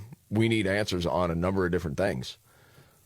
But everything's politics, and if you can use it to your political advantage, why not? Yep, they're fair game. They're going to do that. There are no rules here. So keeping an eye on that story. On Good Morning America today, they were back to groundbreaking stuff that really we don't know much more, but it's all about the Epstein files. Deadline's coming up in 2 weeks. I know. So they were, Still got really nothing. putting the heat on. Turning now to the latest on the Jeffrey Epstein case, as we are seeing new images from inside his mansion on a private island, with 2 weeks ago to a deadline for the administration to release all the Epstein files. Our senior investigative correspondent, Aaron Katersky, has the story. Good morning, Aaron. Good morning, Michael. These images give us a rare window into the secluded Caribbean hideaway where Jeffrey Epstein allegedly trafficked and abused young women and girls, as lawmakers push for an update about the release of the Epstein files. Yeah, okay. Have you seen this place? There were images of it before. It's unbelievable. The one thing that was freaky, though, was the one room with the dentist chair. Yes. Yes. It's got the men's heads on the wall. I saw that one, yeah. What is that about? And it kind of just then passed over. And then this room, which featured a dentist chair, and you're left with going, what do you mean it featured a dentist chair? What is that all about? Let's see how they worded it here. I don't quite remember. Do you want to hear this report? Yeah, I do, yeah. Okay. All right, go ahead. This morning, a look at Jeffrey Epstein's island, the alleged scene of sexual horrors for young women and girls. Video of Epstein's private retreat in the U.S. Virgin Islands shows the expansive grounds along the coastline, a helipad and swimming pool, and inside, tidy bedrooms and bathrooms, a white robe hanging on the door. There are photos of paintings and sculptures. A metal plate on the floor tile includes the name of the island, Little St. James. And there's a room with a dental chair and face masks of men tacked to the wall. House Democrats releasing these images as they I don't know how you do that report and just... I don't know either. You just kind of brush by it like it's another room. A dental chair with men's faces. Masks, So that would be Epstein. Hey, I don't know what you're doing this weekend. You need some dental work? Yeah. Come on down to the island. What? And then I'm like, oh, God, maybe I don't want to know what's going on in there. I don't. I'm afraid. No. So you get to this, and then... Republicans accused them of releasing selective information. Congress passed and President Trump signed a law requiring the Justice Department to release the records in 30 days. There are 2 weeks left. Overnight, a bipartisan group of lawmakers asked Attorney General Pam Bondi to explain how the Justice Department plans to comply. In light of the short 30-day deadline to release the Epstein files, we are particularly focused on understanding the contents of any new evidence, information, or procedural hurdles that could interfere with the department's ability to meet this statutory deadline. So I'm still wondering, what's the story? Yeah. We got some images. The biggest story is there was a dental chair with massive men on the wall. And it turns out there is a potential hurdle here. Any day now, Epstein's co-conspirator Ghislaine Maxwell is expected to file a petition challenging her 2021 sex trafficking conviction. The Justice Department could try to use that petition as grounds to withhold records in the unlikely event Maxwell is granted a new trial. That would be a terrible look if that happens. Boy, would it ever. I don't think it's going to happen to you. Uh-oh. I don't know, man. I don't know. I mean, I want to say no, but... You wonder why the rest of it's not out by now. I don't even know what... I don't Both the know. parties. I don't get like, any of this. so tired of it. Yeah, I just want it done. Out with it. Man. Because I'm sure if there was some sort of smoking gun involving Trump, we would have known a long time ago. Yeah. I don't know if Strahan had any more commentary. So this is far from over. It's not over. All right. Aaron. Yeah, there you go. Robin with that. Thank you. No problem. I had listening to different things yesterday. And yeah, Megyn Kelly had this. Remember Nicole Shanahan? She was RFK Jr.'s running mate. She was married to dude that ran Google. Yes. She's got tons of money. Yes. And at some point, she got red-pilled because she was on the far left. And she was talking with Allie Beth Stuckey about Silicon Valley wives, like these tech wives that have gobs of cash. And she was talking about how it's dangerous because they think they're saving the world with their different causes, and nothing gets better. Like they're all duped on climate change and have been for years. And all about the climate, and Nicole Shanahan's like, yeah, it's kind of full of crap. But she gets to this point, and I wanted to get your reaction to this. And these women find their meaning through their philanthropic work. That was my self-worth, was my philanthropic work, and I really believed in it. I really believed that I was giving black... Just listen to what she's saying. I know the throat burn is killing you. Yeah. By the way, I'm losing my voice from the cold thing. Yeah. Sorry. It's all right. I apologize if you're listening right now. You're like... He's not doing throat burn. It's legit. Does it sound like throat burn? Maybe a little bit, but not bad. I think if I wanted to sound like throat burn, I'd go throat burn. Oh, yeah, you do it like enunciate that. a little bit better, yes. You know what I mean, Scott? Yeah. No, God, don't do it. Sorry. Black communities a chance to like rise up out of oppression. I That was the part, yes. Do it believe again. that I was giving black communities a chance to like rise up out of oppression. I really believe that I was helping indigenous communities rise up out of oppression. The problems of the community have gotten worse. Crime in the community has gotten worse. Mental health in the Native community, the indigenous community, has gotten worse. The whole model is broken. The whole model makes everybody worse off. Social justice and climate change, it always boils down to those two things, and it gets progressive women 100% of the time. Yeah, it does. I apologize for even bringing that clip. I should have just read what she said because it drove you crazy. Just it's, I mean, obviously, an educated woman. Oh my gosh, she's obviously, smart. right? Yeah. Very, very smart. But why do you do that? Is that like a contagion? I think it is, and I you hear talk it, like the people lot. you're around. Yeah, I hear it a lot. It's yeah. You know, I don't know if it's through evolution or not, where you have babies or cry. I don't know. No, that doesn't happen, Yeah, Scotty. I don't know. Oh my gosh. I think there's so much truth in what she's saying, though. I do. I do too. Yes. I don't think a lot of those women are just inherently evil.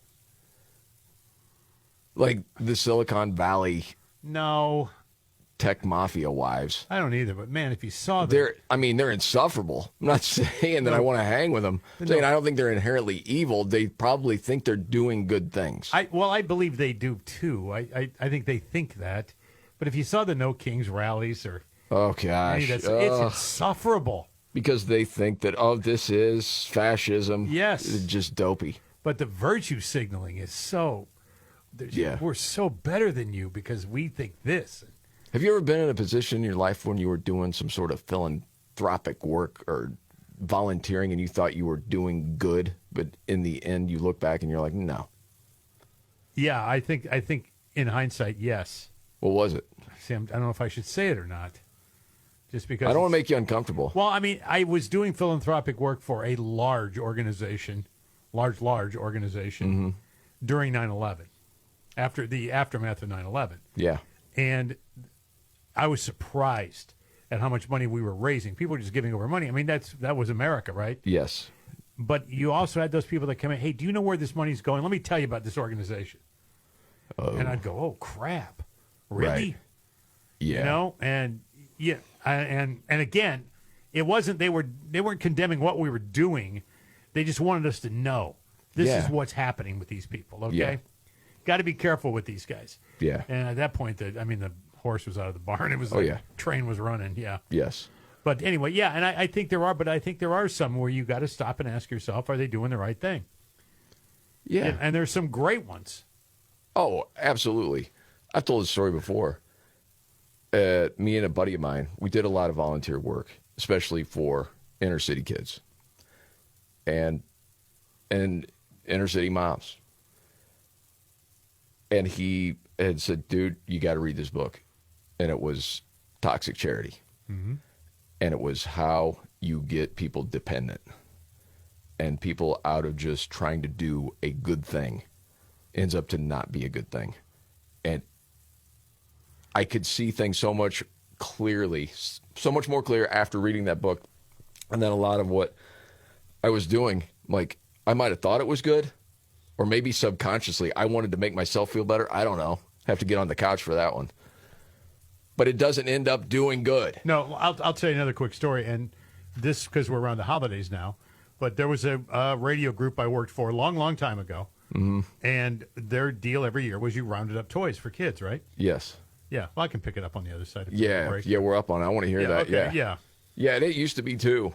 There would be organizations all across the country, and if you put somewhere needy kids, take us out, Andres, with needy kids, people would just be like, oh, yeah, that's a good thing. Exactly. We should do that. I agree. Andres, wake up. Take us out. Do we need to break here? Yeah. It's a hard break. Thank you. Okay. But, yeah, I want to hear what you're talking about on that. Yeah, I do, too, and I want to share the story. I do. I really want to. Yeah. All right. And we got to get to the 5 stories we're watching today, right in a few.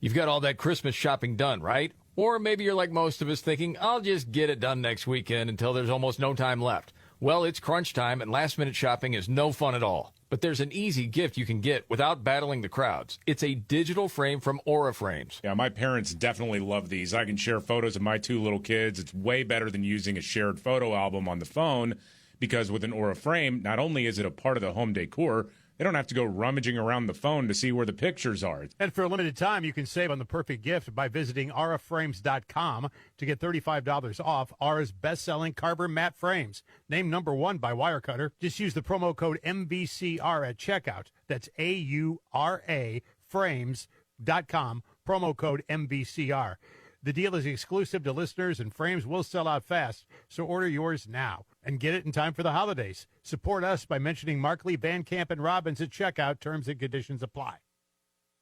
Texting privacy policy and terms and conditions posted at radiodirect.com/privacy. Texting enrolls for recurring automated text marketing messages. Message and data rates may apply. Reply stop to opt out. Text help for help. Consult a doctor prior to use. Wow, you look amazing. What have you been doing? You've heard of Ozempic, Wegovy, and the other GLP-1 medications that are all over the news, right? Well, I found this great company called Zelfie, and if you qualify, you can get medications like Ozempic and Wegovy and other GLP-1s at 80 to 90% savings without insurance, all 100% online. Wait, I can get GLP-1 medications for 80 to 90% less and do it all online? No long wait at the doctor's office or pharmacy? Yes, Zelfie can provide semaglutide and tirzepatide, the active ingredients in Ozempic and other expensive GLP-1s, for 80 to 90% less and shipped direct to your door. Amazing. How do I get started? Just send them a text. Text MORE to 797979 to get started today with Zelfie. Get the same active ingredients in Wegovy or Ozempic for 80 to 90% less, 100% online. Don't wait. Text MORE to 797979 right now for your exclusive offer. Text MORE to 797979. That's MORE to 797979.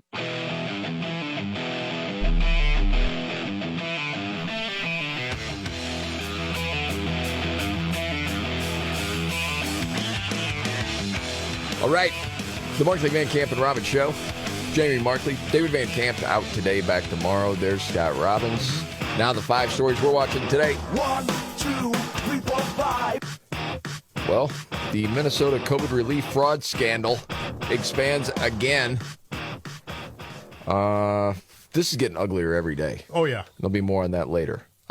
Story number 4, well, Kristi Noem says ICE has arrested another Afghan terrorist in the United States. That would be Jean Shah Safi, a 26-year-old Afghan national living in Virginia, providing material to support ISIS-K. Story number 3, Venezuela has resumed deportation flights because of pressure from the Trump administration.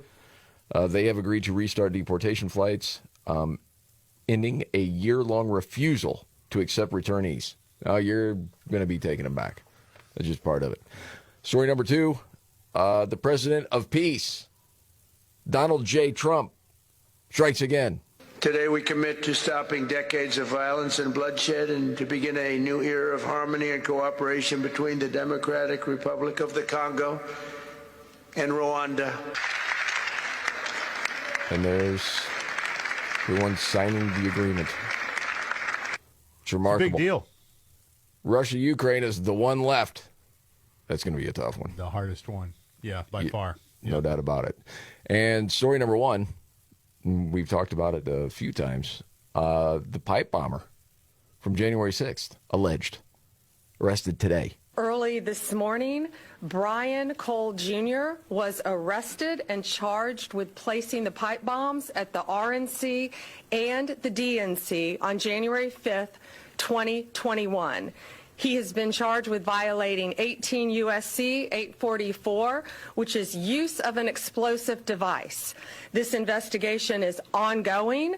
As we speak, search warrants are being executed, and there could be more charges to come. I'm going to let our U.S. attorney discuss that shortly. This was the work of multiple agencies working together. This morning's operation was carried out safely and successfully. Okay. So I want to say this cold case languished for 4 years. It did. Under the Biden administration. Yep. Until Kash Patel and Dan Bongino came to the FBI. So that's a win for them. Yeah, no new tips or evidence either. It was just sitting there. Yeah. Sometimes it just comes down to will. It does. So it'll be interesting I'm to glad see that's over. Yep. what we find out about this Brian Cole. And see if what earlier reports were true. Because sometimes people just want to get stuff out there before there's verification. We'll see. This is the Markley, Van Camp, and Robin Show. No, you got your big 3 coming up. Yep. You haven't even given me a clue of what you're going to hit either. Nope. But I'm looking forward to it. It's always good. Thought this was interesting. And not a surprise at all. They were talking to kids. What makes you most excited about the Christmas holidays? What would you guess? Gifts. Of course. Second was holiday lights and decorations. Yeah. I can see that. More than the food and the treats?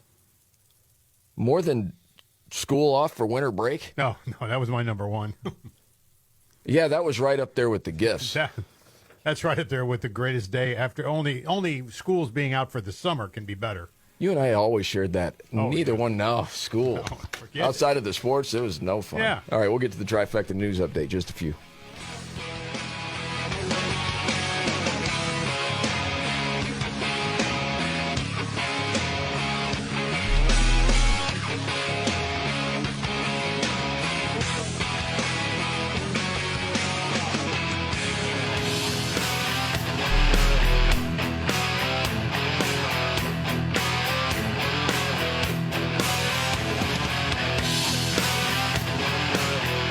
The Markley, Van Camp, and Robin Show.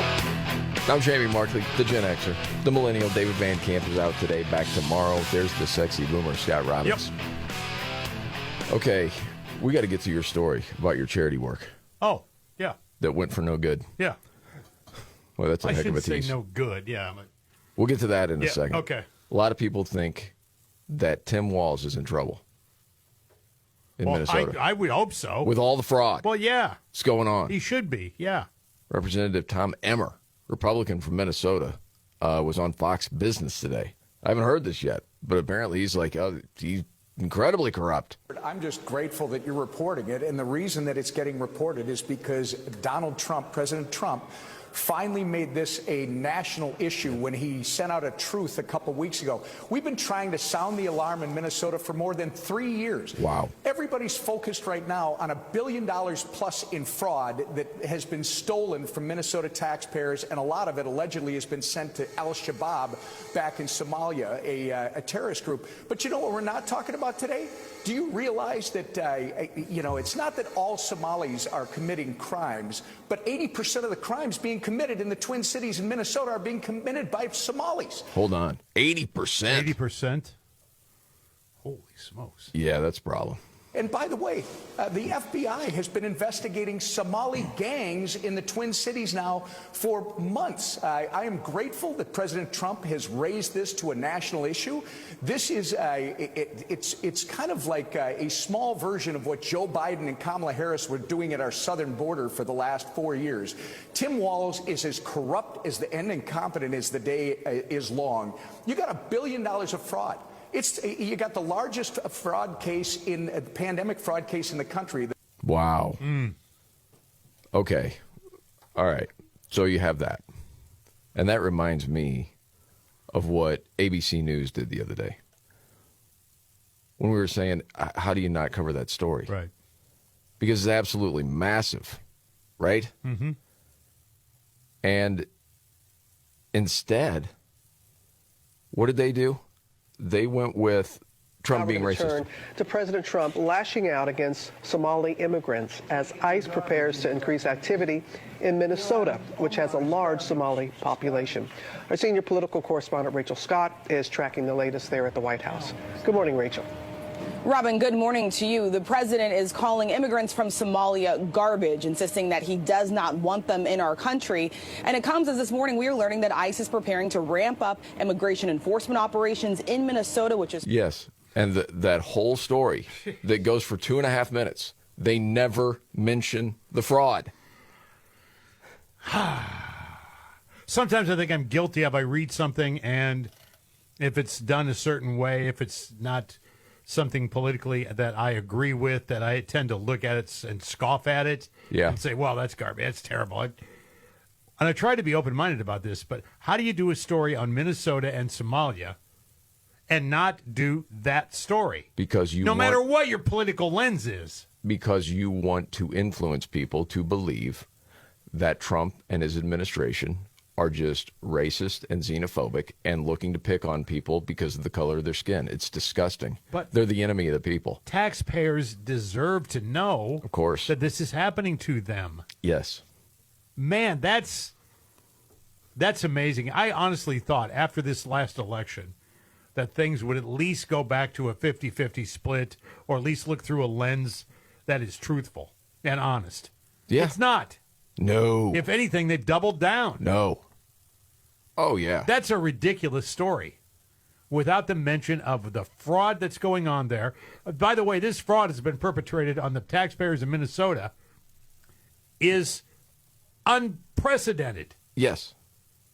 Well, and it was under these charities that were supposed to be good. We had that clip from Emily Jasinski the other day. And she was talking about, well, it had to do with hungry kids. Yes. What, autism? Right. And what was the other one? There were 3. Yeah, you're right. I don't remember the other one. All under the guise of these things. Feeding America's children or some kind of nonsense. Yeah, there was all that together. Yeah, banner that it was under. Yes. And it ends up with terrorists. $1 billion. Funding Somalis. Yeah. In Somalia. Yes. So what charity were you involved in? I was involved with the charity at a couple of different times, actually. And for all the good it did, there was a downside to it as well. And I should say, if you're just joining us, we had a conversation earlier about volunteering time to find out, you know what, it was really in the end not doing any good. And this was to supply gifts to people that were unfortunate during the holiday season who weren't able to give gifts. So you would for kids? Kids and adults. Oh, and adults. So you would get lists of, of things that they wanted or needed or whatever. Yeah. And you'd package these together and you'd drop them off. You'd go to their houses and drop it off at Christmas time. Yes. You start about 2 weeks out and you spread your way through the city, right? We did that. Mm-hmm. I would bet you every year 50 to 100 people would call and bitch about what they got in their gift bag. Yeah. bitch about it, Yes. yell at you about it. How can you possibly not? And I was just flabbergasted. First of all, I was naive as hell. I never thought anything like that would ever happen, right? Because you were taught manners as a kid. Well, yeah, you just are grateful for what you have, right? Anything, or what yes. you get. Yep. Yes. Yeah. It was remarkable to me. Yes. And it's like, or you would drop them off. Yeah, just put it over there. Don't even bother to turn the TV off or even greet you at the door. Just, yes. Whatever. Yes. It's expected. Absolutely. And it's just, it's just sometimes frustrating when I say that. Being part of that, and not as many times as you, but once. Yeah. Is that it? Yes. Is that it? Yeah. Like $200 worth of stuff? I know, and is that it? Right. And then, as you would have a conversation about it later, saying, you believe these people? Yeah. There would be someone amongst you that would say, you don't understand. Oh, I know. I kept it to myself. What, I don't understand what it's like to not have manners? Yeah. And again, you think you're doing something great, and you're helping people out around the holidays because that's what it's all about, and blah, blah, blah. Yeah, and it really, it does. All the naive feelings I had were gone. Yeah. And that's sad, too, because then it turns dark, so. Well, you were doing it out of the goodness of your heart. I was at the time, yes. Or it was your job, one of the two. Well, it was both. But, I know you. It was out of the goodness of your heart. Right, and I would... Well, don't you think God still recognizes that your heart was in the right place and trying to do the good thing? I hope he doesn't hear me going, what are you, ungrateful? What for what? See, that... You don't think God would approve of you saying that? I don't know. I don't know. I don't want to tempt that, but that's part of this. That's part of the story. My opinion. You'd be okay with that? I think God would understand. Oh, okay. Yes, that we should all be grateful for anything we have. Yeah, absolutely. Yeah. All right. You're taught that as a little kid. No matter if it was socks or not, be grateful. It's tough, though, for a kid if he's opening socks on Christmas. I know it is, because you can see it look in their face, right? That's it? Thank you. Yeah. Thank you. All right, you ready for your big three? Go. Here we go. Roll it out. Are you ready? 1, 2, buckle my shoe. It's the 3 most important news stories of the day. I hit the trifecta. Well, at least according to Scott Robbins. It's the trifecta on the Markley, Van Camp, and Robbins Show. Every day about this time, Scott Robbins' top 3 stories, helped by his hero. I'm Casey Kasem. Okay, Casey. I'm ready. Got a story about weed here. You okay with that? Yeah. That's what I thought so. 3. Old hippie that he is. A vomiting disorder linked to frequent marijuana use is on the rise, prompting global health officials to allow researchers to track the condition and study this. Dubbed on social media as scrobbing, what? Short for screaming and vomiting. Cannabis, it's called CHS. Hypersempsis syndrome or whatever. Cases saw a jump in the emergency department visits between 2016 and 2024, according to a November study by the medical journal JAMA. At first identified in Australia, but it has now been part of here. So specifically, researchers found a jump in the visits that were isolated, but they're gaining in steam. They're up to 188 million reported emergencies in the between the ages of 18 and 35 years old. And this was caused by weed, nausea. Man, you never had to worry about that with that Iowa ditchweed, did you? I was just going to say that. Yeah. Now, on with the countdown. Got your weed walking the railroad tracks. You didn't have to worry about any of that. Scott Robbins, trifecta top 3 of the day. Up to number 2. You know, we were talking about Tim Walz and perhaps not being the governor of Minnesota very much longer. Well, he may not be for a couple of different reasons. Another reason is the fact that Mike Lindell is going to run for governor of Minnesota. He's filed My Pillow guy said, I'm not 100% yet, but I'm pretty darn close to it. He said he will announce either way on December the 11th whether he's going to do it or not, but he's got an advisory board. He's got some exploratory questions out there. He told the Star Tribune there that he polled hypothetical races against the current governor, Walz, and he said he's a miserably failed vice presidential candidate as well as a governor, and I like my chances against him. Now, you know, he and Trump are tight. Yeah. Lindell and Trump, so they say that could give him an advantage. Wow, that would be wild. That would be fun to watch. Oh, gosh, yeah. I know some people think he's wacky. Oh, he's wacky, but it's Minnesota. Well, you can't argue with the success. No. Would he promise bamboo sheets for everybody? Because if so, I mean, that's pretty cool. Put that in the W column right away. That's really soft there. And the countdown continues. Scott Robbins, trifecta, top 3. And finally, 1. Got a Pew poll to look at today. Young women are losing faith in marriage. Oh, dude, I've seen a bunch of different numbers on this. Takeaway from the dramatic new poll shows in the past 30 years, the share of 12th grade girls who say they are most likely to choose to get married, one day anyway, has dropped by more than 20 percentage points. 83% in 93, down to 60% in 2020. Meanwhile, the share of young men who hope to get married remains steady at around 75%. So what's going on out there, right? Proponents usually, they say feminists suggest women still value marriage. They just can't find enough marriageable men. They just can't find any that meet their criteria because of the state of men today.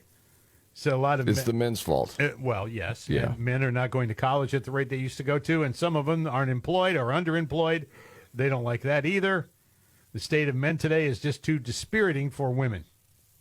Well, hasn't everything that's been going on over the past few decades been all about girl power and girl empowerment? Yeah. And then it happens, and the dudes are left behind. I mean, there's study after study that shows this. Well, the regret doesn't happen until later in life. You know.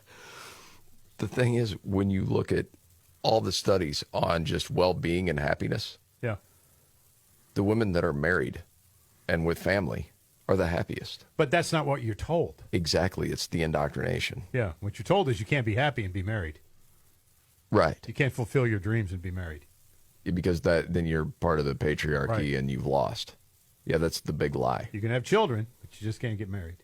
Boy. And there you have it. Yes. That always works out well. The Scott Robbins trifecta, top 3 today.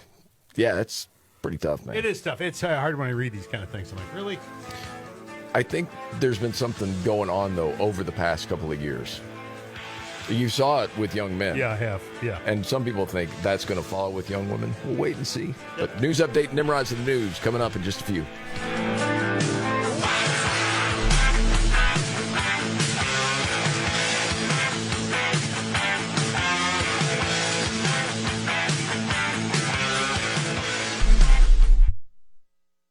Welcome back to Winter Hack Radio, the place for clever hacks to survive the season. Icy driveway? Well, try spreading sand or birdseed to help with traction.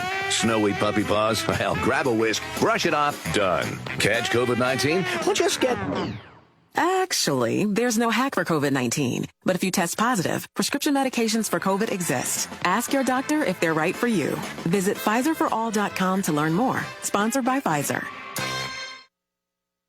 A stiff chair makes you sit. An X chair lets you float. Upgrade to an X chair, engineered for better posture and focus. The secret? Patented lumbar support that adjusts instantly. SciFloat Infinite Recline that moves effortlessly with you.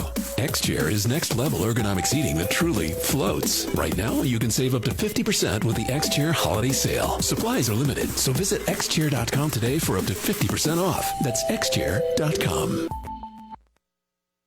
Actual price will depend on product and subscription plan. Featured products are compounded drug products, which the FDA does not approve or verify for safety, effectiveness, or quality. Prescription products require an online consultation with a healthcare provider who will determine if appropriate. See website for details, restrictions, and important safety information. Want a boost in and out of the bedroom? Hims has you covered. Introducing a new 2-in-1 approach to level up your game. Tadalafil for better bedroom performance and zinc for testosterone support. Put it all together and you've got what you need to turn things all the way up. Getting started is simple. Just go to hims.com/joy to start your free online visit. Through Hims, you can access ED treatments, including pills, chews, and more. 100% online.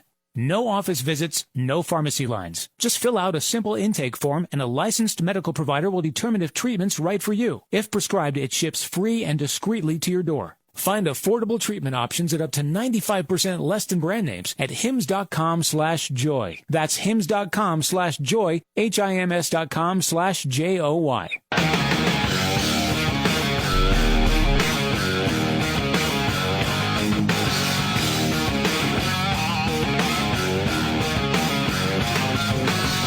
All right. The Markley Van Camp and Robbins Show. Jamie Markley, David Van Camp out back tomorrow. There's Scott Robbins. Football season coming down to the wire. You got Dallas and Detroit Thursday night tonight. Got basketball going on. The NBA's playing. A lot of games have already been played. Hockey, all kinds of things happening over the holiday season. And we can help you out, too, with some money. How about this? Prize Picks, where you can snag $50 instantly in lineups All you have to do is play your first $5. That's it. Prize Picks is super simple, too. You just pick 2 or 6 players, choose more or less on their stat projections, and watch your lineup light up the holidays like a Christmas tree. And they've also added something called early payouts, which is pretty big, too. So if your lineup comes out swinging, you might be able to cash out before the game's even over. So don't miss out on the action this season. Prize Picks, it's good to be right. Download the Prize Picks app today. Use code MVCR, $50 instantly in lineups. When you play your first $5, that's code MVCR on Prize Picks, $50 instantly in lineups after you play your first $5. Win or lose, you'll get $50 just for playing. That's guaranteed. Prize Picks, it's good to be right. Must be present in certain states. Visit prizepicks.com for restrictions and details. Brian Cole is the guy's name. Yep. 30 years old. In FBI custody as of today, following roughly 5 years of investigation into the January 6th pipe bomb. 5 years. Story, yes. This sat idle for 4 years under Joe Biden. Yes. Authorities have not released further details yet about the dude. I've got a feeling the details are not going to make the Democrats look good. That's what you're thinking. That's why it was held for so long. I don't know. What other reason? I can't come up with any other reason why they waited 4 years on this. Yeah, we'll see, man. I'm thinking the same thing. We'll see. I could be completely wrong. Yeah, you could be. But, I mean, if you're going with your gut right now, yeah, we'll see what happens. Yes.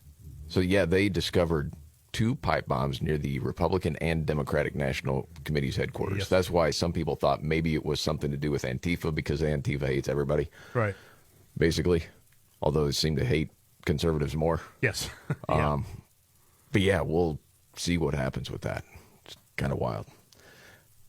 So we got everything else taken care of to get to Nimrod's? I think we do, yeah. I think we've Because done. this Nimrod is, wow, you won't You believe got to it. stretch out on this When one? the going gets tough, Damn it, this is too hard. the dumb get dumber. All right, Ian. It's Nimrod's in the News on the Markley, Van Camp, and Robbins Show. I love the poorly educated. All right. Nimrod's in the news. Oh, boy. All right, Scott had to step out for just a second. Well, I'll tell you this. We had insanity going on in the headset. I know. You All did right. well, man. You kept your cool. It's Yeah. all good. Soundstage, man. This is the story of a DoorDash driver who dropped a chicken wing on the concrete, then put it back in the box, licked his fingers, and proceeded. Oh! No. This happened in Florida. The disgusted customer, Trina Brown, shared the Ring camera footage shortly after their delivery horror story, as the story says, at their Orange Park home on Sunday. Gross. Yeah, that's pretty nasty, man. Check this out, listen. She said, Mom, all he had to do was knock on the door and say, hey, it was really one boneless wing out of 12 that dropped on the ground. I dropped this, just wanted to let you know, if he can't deliver food with due care, then maybe there's something else out there for him to do. Secondly, on DoorDash's behalf, I'm not really sure what the training is, but maybe it's time to bring the drivers in or require them to have some type of training. That's Nimrod's in the News.